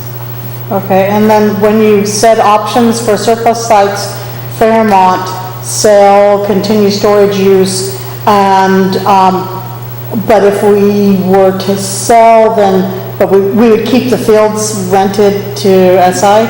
Currently, we have a long-term lease with SI. It was originally for 10 years from 1998, and then there's options to extend for additional 5 years. So if the board chose to sell Fairmont and we wrote an RFP, we would have to take into consideration that that portion is rented out for that long term. We could do an RFP for the building portion of the site. You can also sever the property. You could sever the property, right? Yes. So you could sell part of it, but not all of it. Yes, and I mean, my recommendation if the board is considering to sell Fairmont or offset this would be to hire a consultant who has the expertise to, we could do a study session and they could guide the board through the process. I think this conversation came out a little bit less about the sale of the property, because we've had many conversations about that, as much as being able to use the properties more efficiently in terms of rent and or supporting the community. Is that not correct? That we have a lot of community people who want to get into use of facilities, and we definitely have some. So that was kind of where that conversation was kind of coming from, particularly with regards to Odstat. That's right. What would we need to do to the Odstat site to expand the community usage? In order to expand the community usage, we would have to clean up the site. Right now, a big portion of it is used by Spectrum Schools, and there's 2 other tenants, but there is some space there. There is some abatement work that would need to be done and some cleanup work, so that we would have to put, we'd have to get some estimates, we'd have to put some money into the site in order to open it up to community use. Now, it's always available if somebody comes to us and says, we would like to renovate the space and sign a contract, and that's what Kiewit did many years ago. They came in, they did their own renovations, and then we were able to sign a long-term contract. But there would be some staff time and money put into the site in order to make it available for community use. Eric? One thing that's not a part of this report that I think should be included is Lindemar School. While I know it's not a surplus site, we are leasing out and using it for other uses. And if we're factoring in the potential of extra space or room to grow, I think Lindemar is a site that has to be factored, especially if you're talking about Odsted, their South End sites. I think you'd want to expand your research to cover that site to see how much of that is district space versus leased space, so that you have a better idea of if that's a potential site for growth. Yes, there is potential in the market, because we do have, I'd say, probably 1/3 of the property for our program, and then we're leasing out. So there is the capacity, if we had more students, to reopen Lindemar. But you're right, that's one of the sites that's not included as surplus. It's not really declared surplus, but there's space there for us. Well, it just factors into a discussion of surplus sites. When we have a site that's essentially at 1/3, a way you could look at it and say it's open but at 1/3 capacity, and we're getting revenue from the other 2/3, so that's something we don't want to just dismiss, but it obviously has to be factored into the discussion. Yes, absolutely. And I guess the last comment would be, I appreciate the time that staff put into it, and I would hope that the board would continue, because oddly, Joan and I are both coming off, so you're losing whatever wisdom and knowledge we have. But I really think as the sites are part of our community and can be used as part of the community, we don't want to lose this, not just in terms of making sure that our revenue stream is current. We don't forget that if raises are due, we do it. And I think that we just need to, we have some property that generates revenue. That's a great thing to have. And I think that we need to just make sure we're keeping on top of that and looking for ways to increase it. And I think the discussion about community use for Odsted is an important one to have. And maybe at the end of the day, it costs more than it's worth, but the option of having a community campus and the connection of bringing the community in might override that. And what I could do is keep this as, when we do the budget review every year, in after the January proposal, we do a study session, we can always have facilities as part of that discussion so that we don't lose track of where we are, and maybe at that time the board might want to give different direction or, look at how much money we're generating as part of the budget process. I think that's a good idea because our facilities are assets. I mean, we don't, they are something we need to keep our eye on in terms of maintenance and other things as well.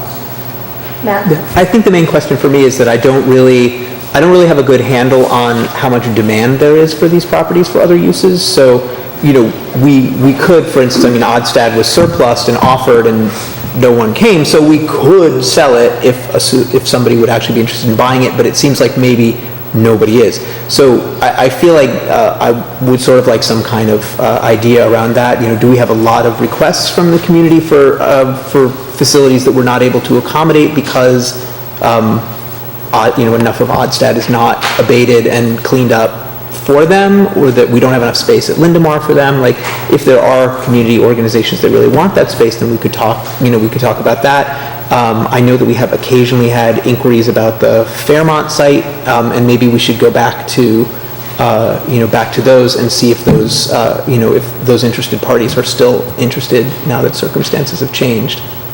Yeah, there is really no other space at Lindemar as far as we do get occasional calls from local businesses or artists or community people who are looking for space, and there really isn't any more space at Lindemar.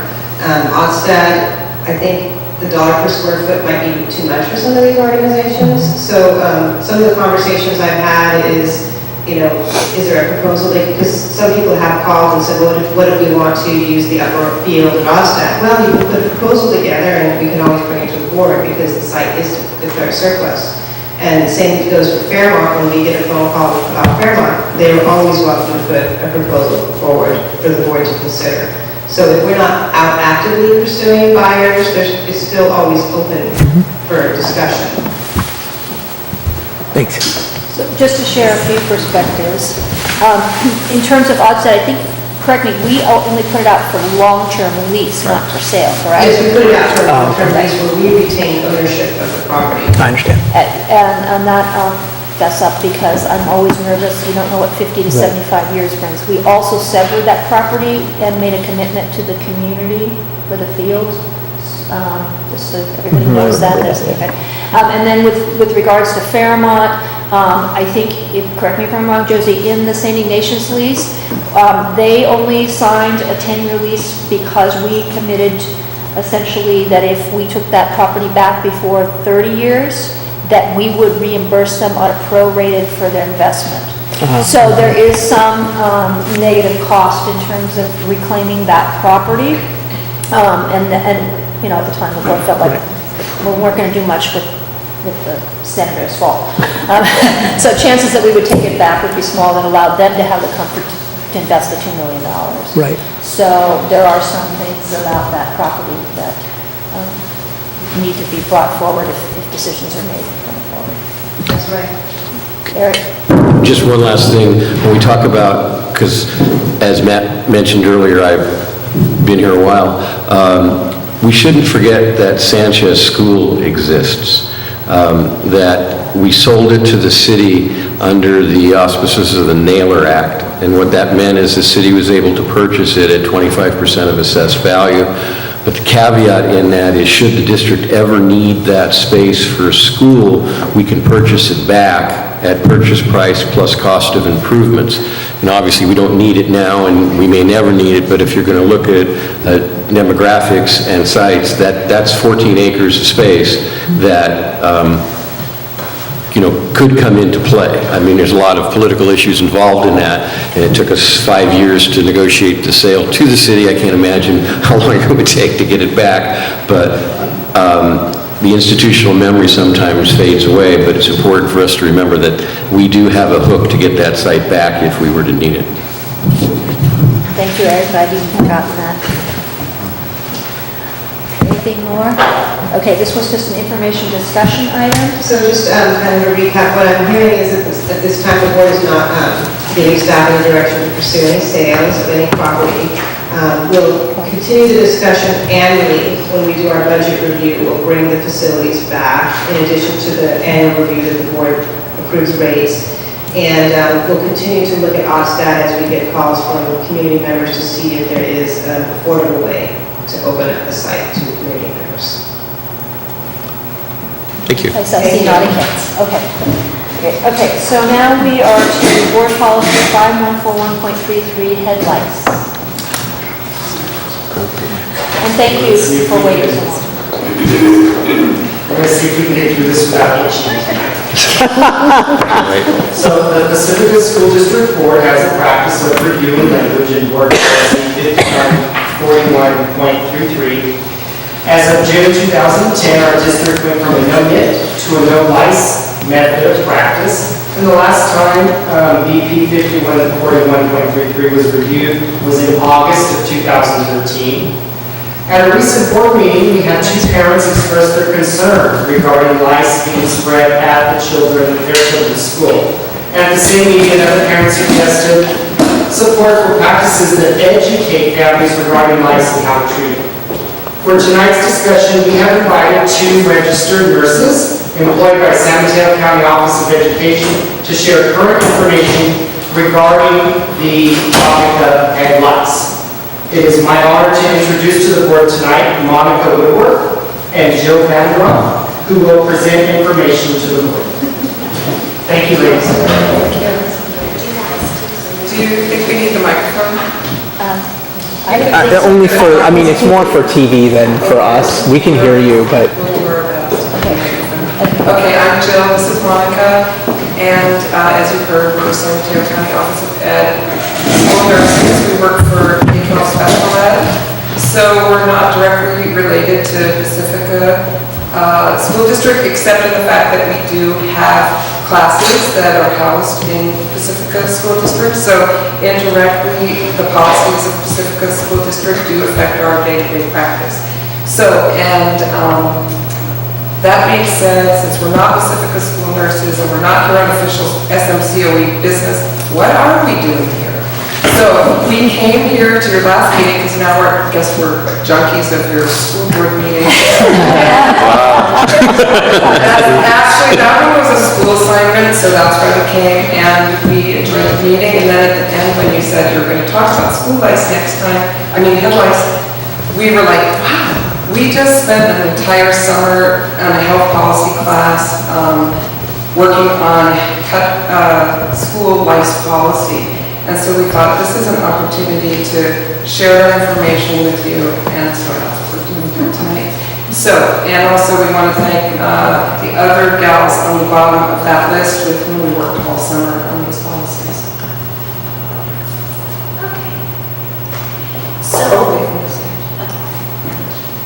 Okay, so currently the Pacifica School District has a no live lice policy and a no net policy. I'm sorry, not a no net policy, a no live lice policy.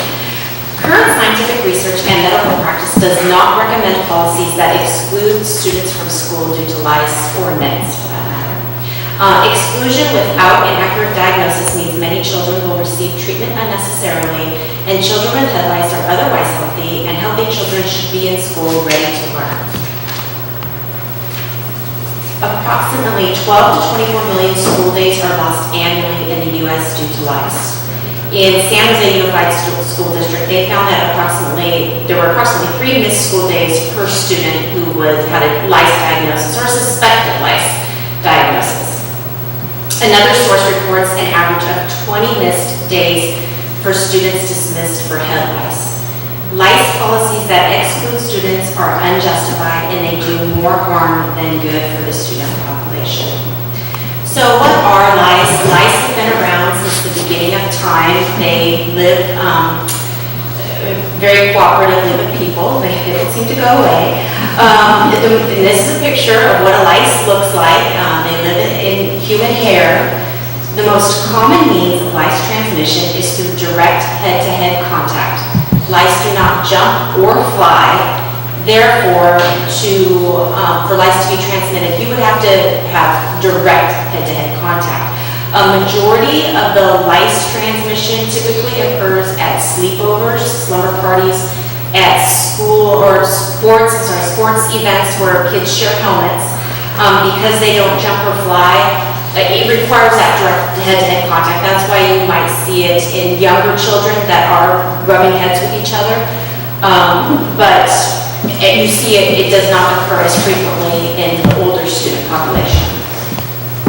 Nits are the eggs of lice, and they may persist even after treatment with a lice product. Head lice can be a nuisance, but they have not been known to spread disease. Creating unnecessary panic in the school community is a disservice to students. We need to educate students, families, and ourselves based on fact and not fear. Head lice should not interfere with students' opportunities to learn and achieve in the classroom. Missing school puts a child at risk for failure. Children diagnosed with live head lice do not need to be sent home early from school. They can go home at the end of the day, be treated, and return to class after appropriate treatment. So what does the current Pacifica School District policy describe? It's actually a very strong, good lice policy. It currently states that no student will be excluded due to nits in the Pacifica School District. So that's very positive and that's very strong. Students with live lice shall be allowed to stay in school until the end of the school day and then go home and be treated at home, which is great. The parent is informed. Upon return to school, the student will be checked for live lice, and staff shall maintain the privacy of all students that are suspected of having lice. Okay, so the cost benefit. Exclusion policies lead to loss of ADA funding due to missed school days, loss of pay and work days for parents who are called and asked to come and pick up their kids, loss of employee time due to lice checks, and academic time is disrupted by classroom lice checks. So if you have a no exclusion policy, the school days missed would be decreased, which increases ADA funding. Students will miss less instructional time due to lice checks. Employee time is spent more efficiently, and parents will not be forced to mix work to pick up children. So in conclusion, frequent absences increase a student's risk of eventually failing and leaving school, and that lays in the literature. No scientific literature exists to support the exclusion of children from school due to head lice infestation. And exclusion policies are outdated and do not reflect current research on the transmission of lice. Head lice is not a communicable disease and does not pose a risk for disease. The Centers for Disease Control, the National Association of School Nurses, and the American Academy of Pediatrics all oppose no-nit policies. A no-exclusion lice policy is aligned with local and national research and practice. This allows more students to remain in school and increase daily school funding. And these are the resources. So,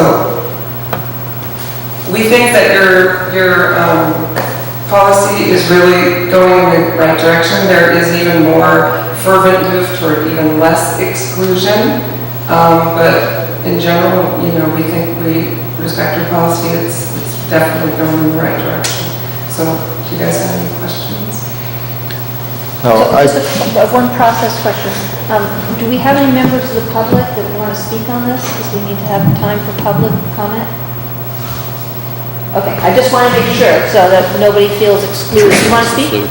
Yes, you do. It's for the team. So we'll take the reason we do, no, because we want to be able to, the board needs to be able to consider whatever comments or input. I just wanted to know what the recommendation was between the policy that's in place and what they're recommending. I just didn't understand. Okay, all right, so we'll clarify that. Okay, so there's no public comment? In the back, Joe? Well, I'm sorry. Also, with a question too, not so much a comment, but Let me answer that.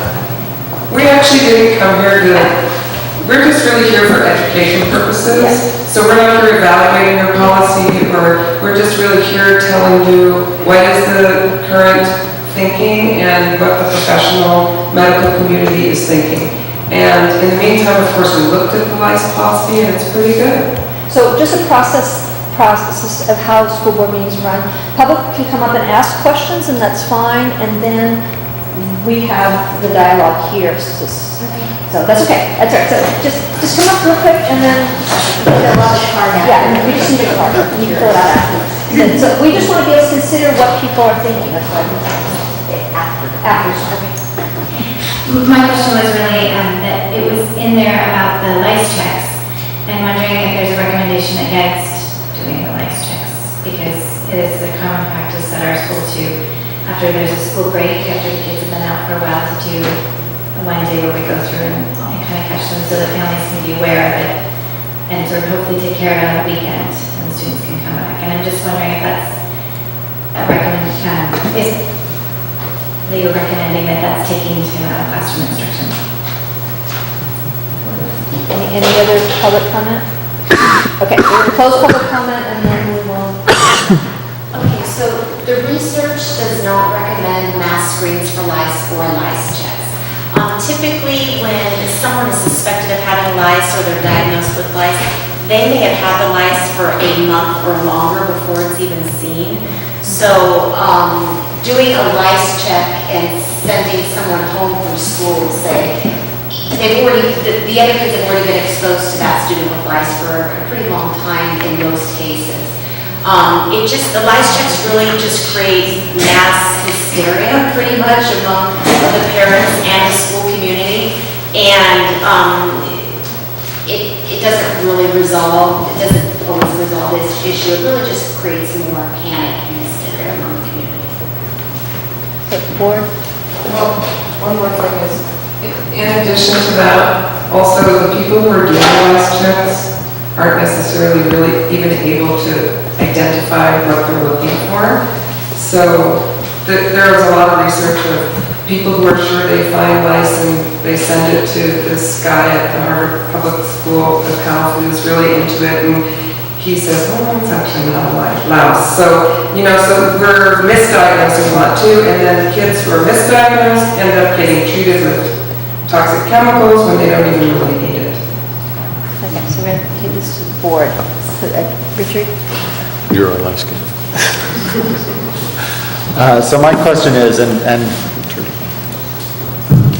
sorry, my question, and I actually went through all this research this afternoon. I sat down and read the CDC and the American Academy of Pediatrics and the National Association of School Nurses and the California Department of Public Health. I read through all their policies. And perhaps the piece that is missing in this that I saw in some policies but not in others is the definition of a live louse, of live lice infestations. So for some policies, it was a live lice infestation was considered as actual crawling bugs. For others, it was considered actual crawling bugs or nits within X distance of the scalp. So in your research, have you come across that at all? Because in most cases, they often say that a nit that is further than a quarter inch away from the scalp is not a viable nit. That's right, and I think that in general, no nits, the nit is not considered at all. It's all about live lice, and they're really fast. I mean, it's actually really hard to see a live louse, and yeah. So nits it's either live lice or nits. Generally, the policy is one or the other. Okay.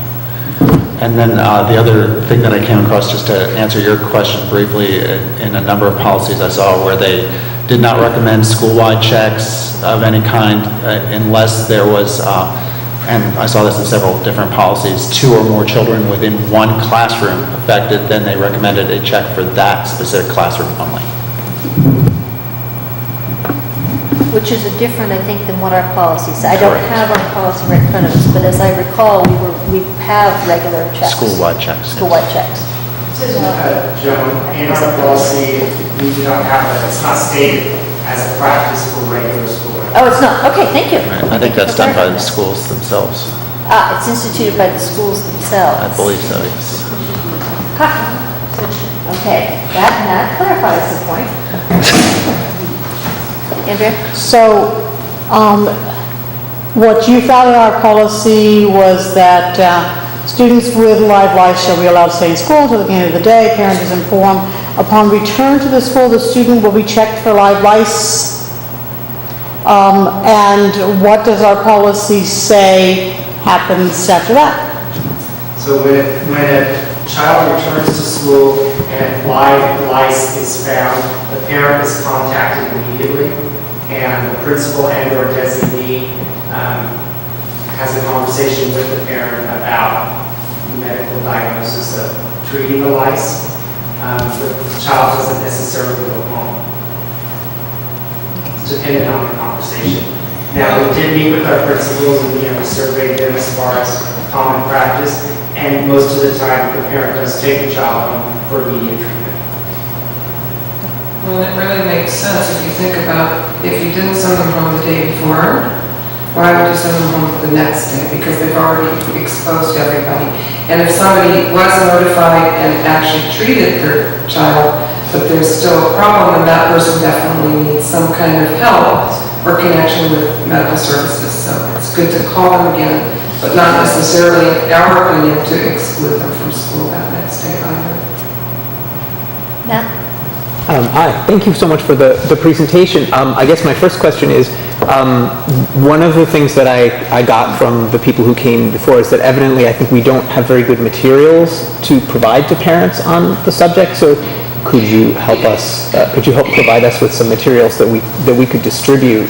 Because I think that we did get the impression that a lot of people were not very educated about the problem or about the treatment options. I think one thing that one person said is that you know, when, and I do understand the whole issue that they may have been misdiagnosed, but that kids would be diagnosed and then parents would be like, we washed their hair, and then they came back, and so if it is something that they do want to treat, then obviously they should treat it properly, and that people should be informed about all of the research that you have here. I know that Ray's office has all the CDC materials. They didn't have everything that we have, but we gave them the other materials that we have. And CDC has a really great list of products and treatment options, and I think certainly if there's any, and I think we talked about this too, if anybody has a stubborn case, that's a really good thing to talk to their pediatrician about. I mean, really, even school nurses shouldn't be diagnosing head lice, if you want to look at it that way.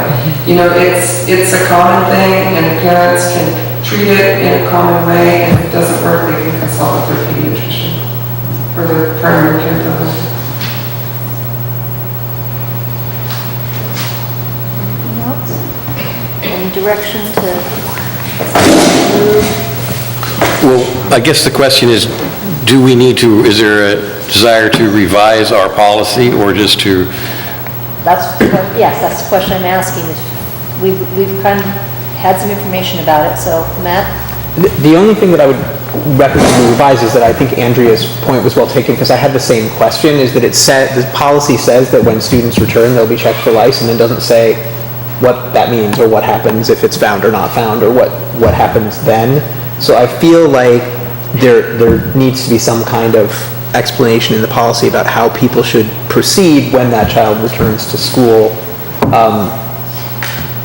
And we can discuss that now, or we can discuss that later, but. I think there was a comment in there, I can't remember looking at it right now, but I think there was a little comment in there. And I think also, just from reviewing all the things, there are some papers, I think some of them are very old, that have maybe come along when you've been revising things.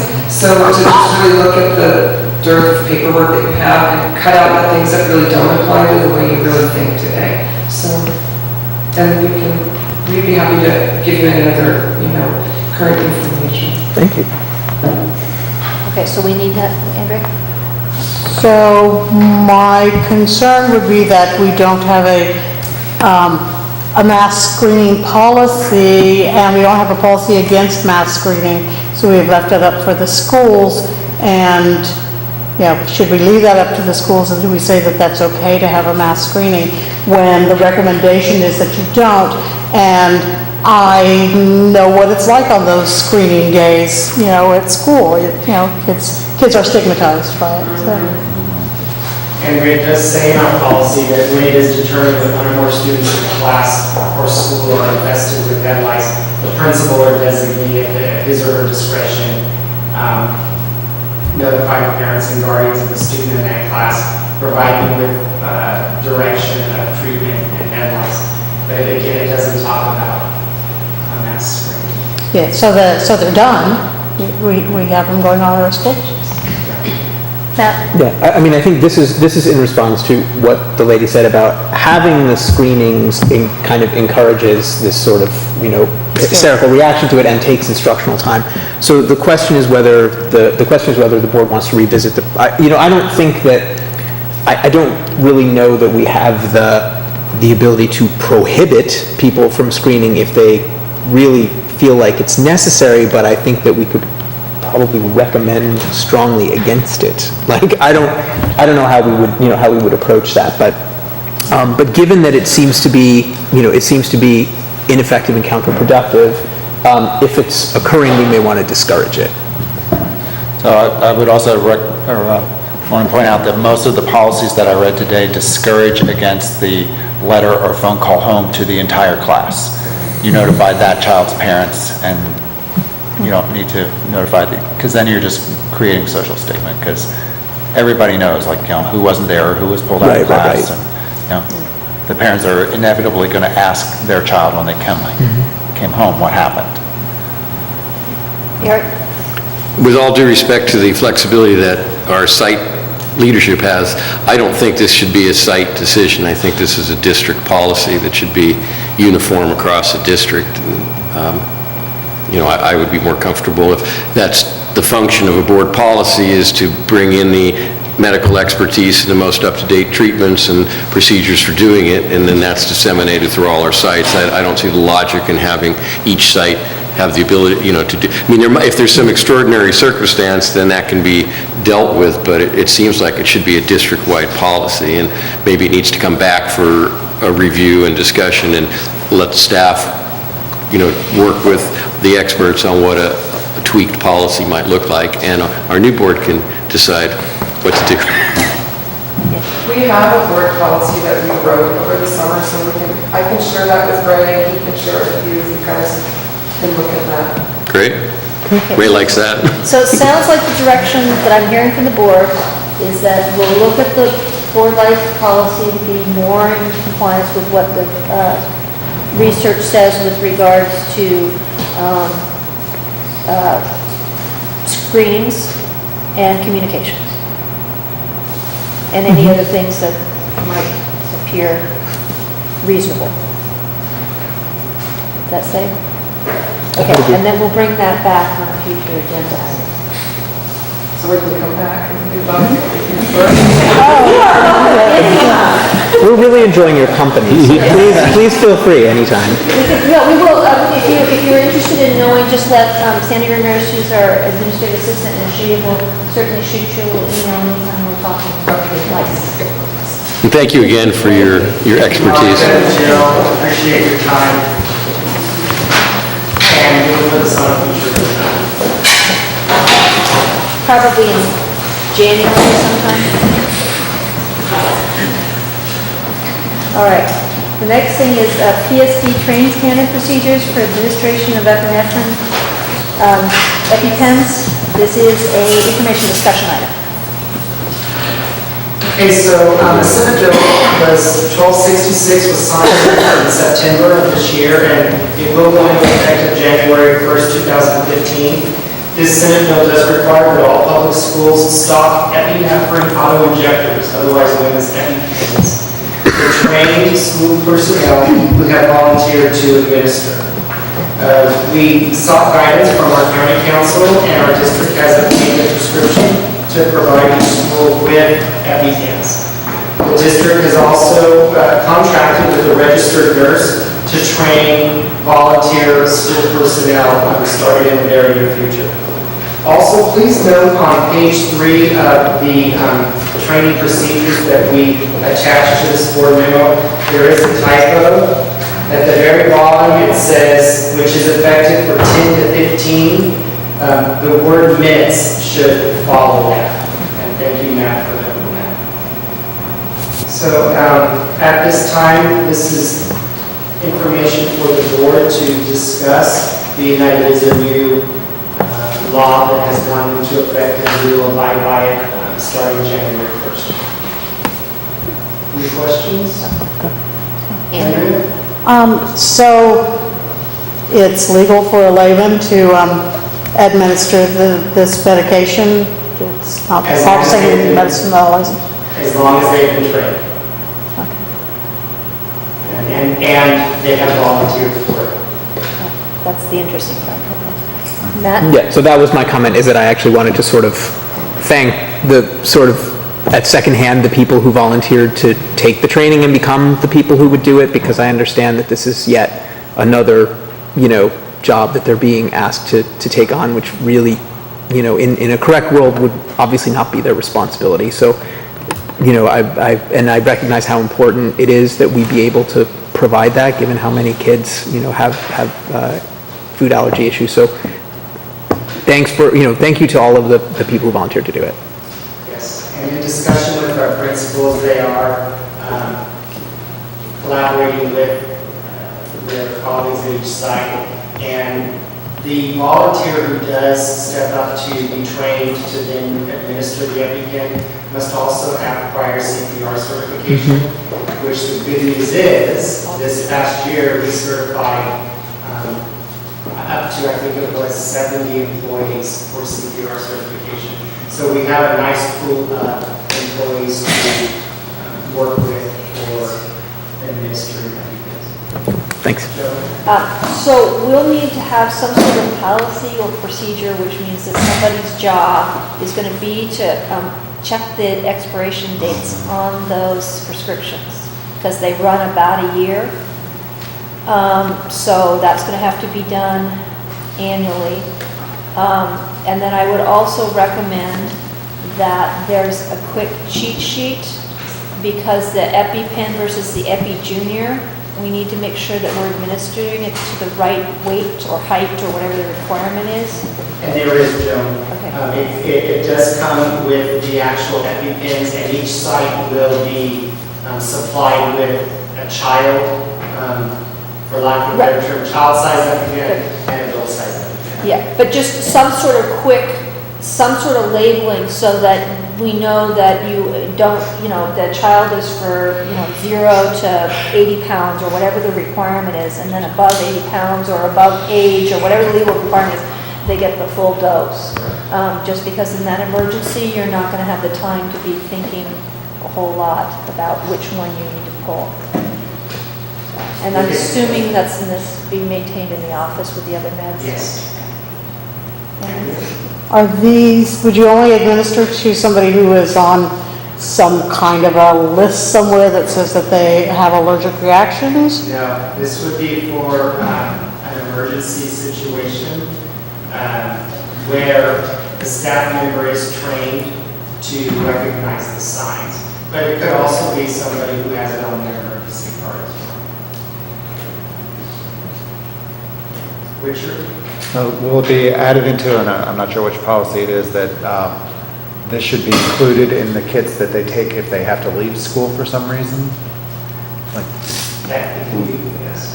Yeah, I mean, if a teacher has, like field trips or, like for some, tsunami, intruder, whatever reason they have to leave the school site, this should go along with them. So, and I know best case scenario, they try and grab the box of medications, but right. Should be made sure that this is in there. Any other questions? Sounds like you had a good case for school nurses. Anything else? Okay, so that was information discussion item. Now we are on to organizational chart update, information discussion. This is, thank you. So, Nelson, can you just put it on the first? This is my item, and we provide this annually to the board in relationship to the organization of our, which would you have up there right now? That's Ray. He's got associates. So, You got a lot of choices. Which yeah. one do you want? I know, so I'm sorry. Okay, thank you. So, now, Here's your card. thank you. No, I need the, okay, so this is the superintendent. This is the superintendent. Let me find the superintendent.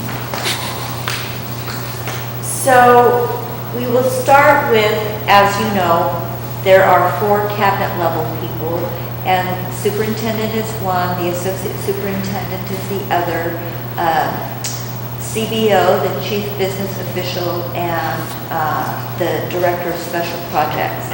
And probably if there was a linkage that I have more closely with one of the cabinet members, it would be the special projects director. So when we get to that, I'll show you how that works. But again, the superintendent oversees the entire district, and yet I'm the immediate supervisor of all the principals, but I also supervise the chief business official, who I will go through that organization chart, the associate superintendent, as well as the director of special projects. Along with that, I have areas that I focus on as the cabinet has their areas of focus, and mine is educational support services. So I do oversee that area or branch of our district pretty religiously. I mean, that is my area. I also work again with the board relations, policies and procedures, county and city relations, and then oversight and strategic planning. So again, it's that whole building of the vision of the direction of the district. So may I see the associate? So last year, we went through somewhat of a reorganization of our cabinet, where the associate superintendent now oversees 3 major areas.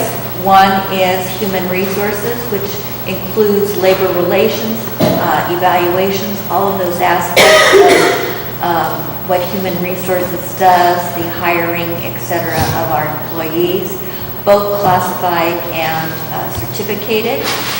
Then there is that area of integrated services, which really includes the student service aspect of our work, which is about student attendance, it's around our open enrollment, it's around our safe and school climate, learning environment, and then special education. Along with special education, we have hired a LMEC director, Lindenmark Education Center director, or elevated is probably a better word, Jennifer Gray, who was already an administrator in our district, to support and supervise the ongoing of LMEC since we moved Ray, the associate superintendent, from LMEC into the district office. And so LMEC is listed there, and really it's around our independent study and homeschool program, which Ray is the immediate supervisor of, and then there is that pre-K special education piece where Jennifer Gray is able to support us in the day-to-day supervision of. Plus she oversees the plant itself. The next one would be the chief business official. And that particular role has 3 major areas, which is fiscal. So that's all the budgets, the reports that we need to provide to state and federal, payroll, purchasing, etc. Also under fiscal is our risk management. So Josie was elected to serve on Did you get a vote? Elected by whom? This is what I was going to say. We are part of SIG, which is the San Mateo County Insurance Group. And so she now serves on the board. Can you spell out the board? Is it the board? It's a board. It's a board. So she does represent our size district. So it's really nice to have Josie there because sometimes you have it heavy on just high schools or larger districts. So it's nice to have kind of a resemblance of what the county really looks like. So thank you, Josie, for serving on the board for SNCSIC. Then she also oversees facility maintenance and operations, which includes our Director of Facility Maintenance and Operations, who is a new member to our district, Joe DiCarlo. And she oversees child nutrition. We do have a consultant who we hire to help us with the making of the menus, etc., to make sure we stay within the nutrition guidelines that are set forth to a state and federal, and then the food service, which is actually all of our kitchens that are throughout our district. Plus, we do service Brisbane and Bayshore, so she has to oversee all of that. And the driver, right? And yes, and the driver, food service driver. Food service driver, correct. Okay, and then we have our special projects director, and that's Tina. And her area is, as we say, boy, it sounds like a special project, and so it goes under Tina's domain. But actually, if you look at her areas, it's around state and federal programs, which might include the LCAP, program improvement.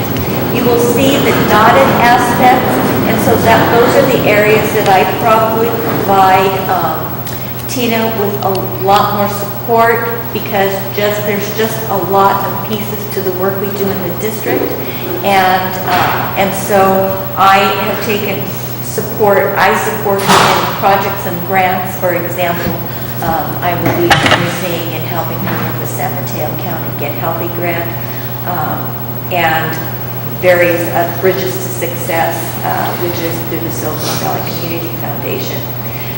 We're really trying to work with our library media clerks and our library media centers, and so I'm doing a lot of work in that arena with her as well. She really oversees, which I really appreciate with the support of Nelson, the technology and the testing and accountability piece on the right side of the organization chart.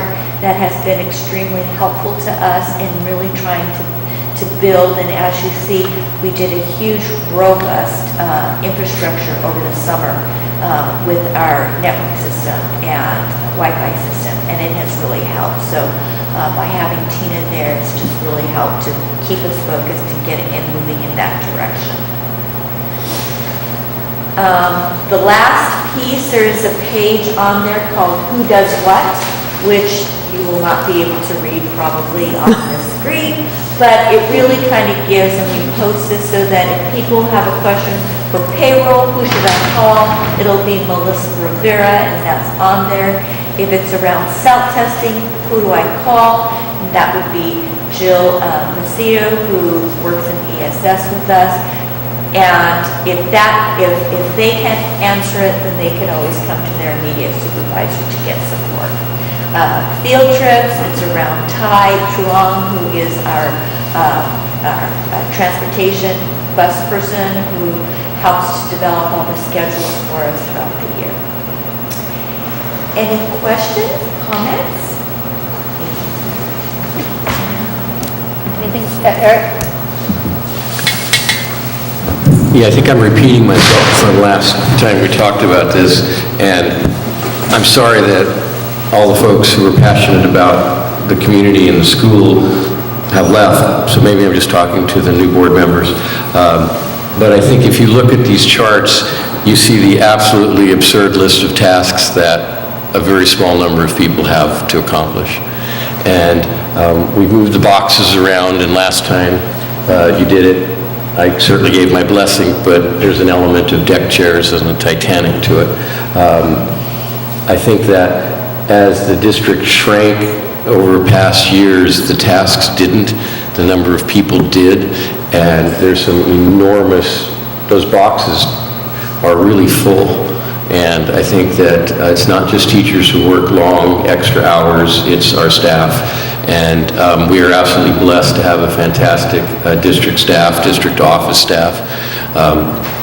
Wendy and Ray and Josie and Sandy and Tina and all the other people, Nelson, who work really, really hard to make things work. And I don't think they get the abuse, but they don't always get appreciated. So I want to just take the time, my last opportunity sitting up here, to say I really appreciate how hard you're working. And you know, I'm not unwilling to say, as I said before, we need more administrative support, even though, in spite of what was said, I've not seen any place we're doing it, but we've certainly talked about it. And in order to be good stewards of the funds, in order to be good stewards of our kids' education, there has to be the management, administration of it, and that takes people.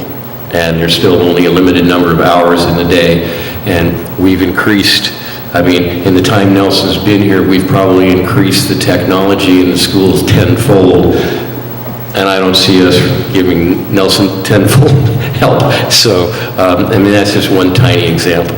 And I just want to say I appreciate the work that y'all have done. Thank you. Yeah. Yeah, it's 9:30 on a Wednesday, and you guys are here. Thank you. And every board meeting, we add something to do, like we just did on the last agenda item. And so I'm going to be really bad, and I'm going to add a box. But can we put PSD on with our community and parent partnerships? Yeah, I thought I saw that. It says PEF, Pacifica Collaborative, Pacifica Library, and Parent Council. No, PSD. PSD, can we? No, after. Here, Commissioner. Sorry, Tina. The other, Need not be present to one. and I was remiss in saying, along with who does what, Sandy Ramirez does an extremely exceptional job in keeping me sane, reminding me, you gotta go there, get up, it's time, and so I really appreciate that, and running of our meetings. It was a lot of work, although it doesn't seem that way, but to have to set up like tonight's meeting, it's really difficult, and I know that she really kept looking and monitoring and making sure that all the pieces were in place. So I really want to thank you, Sandy.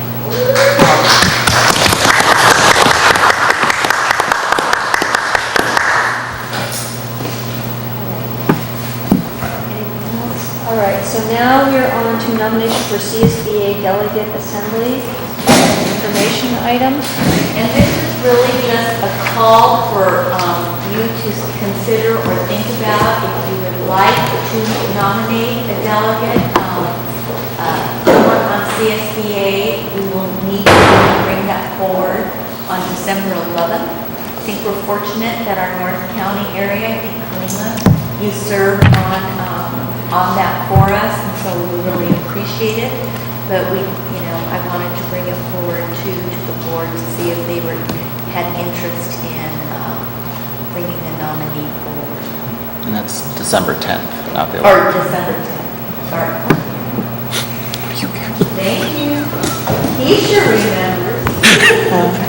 Do we have anybody we want to nominate? Were you running again, Colleen? But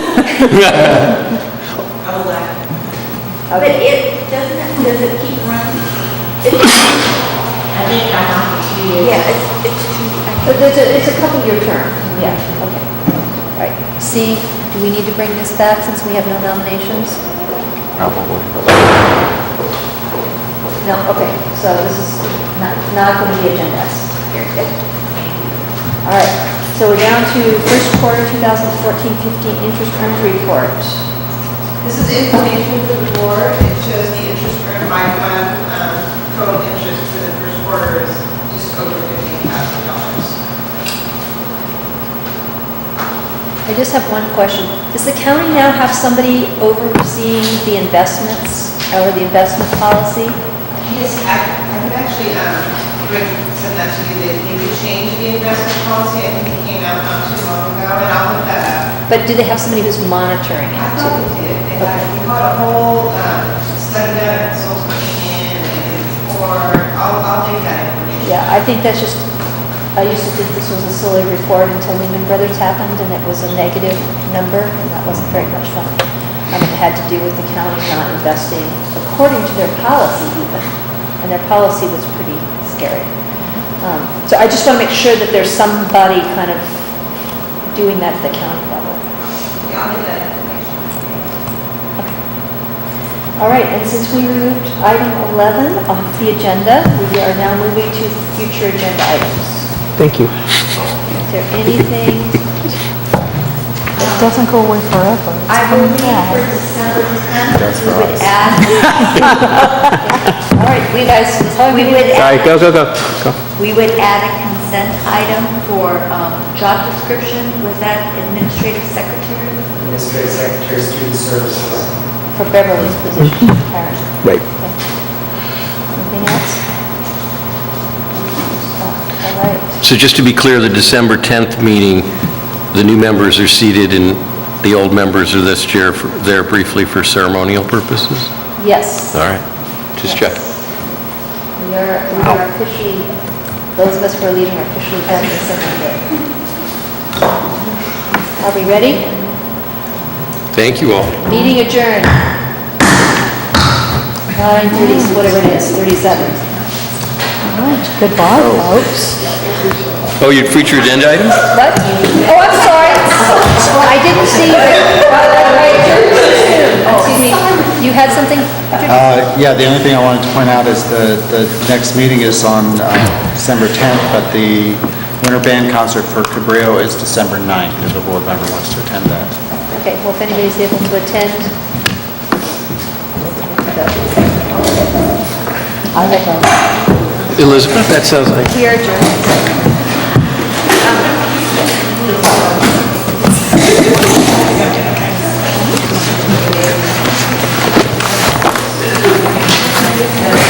That was the... Ray?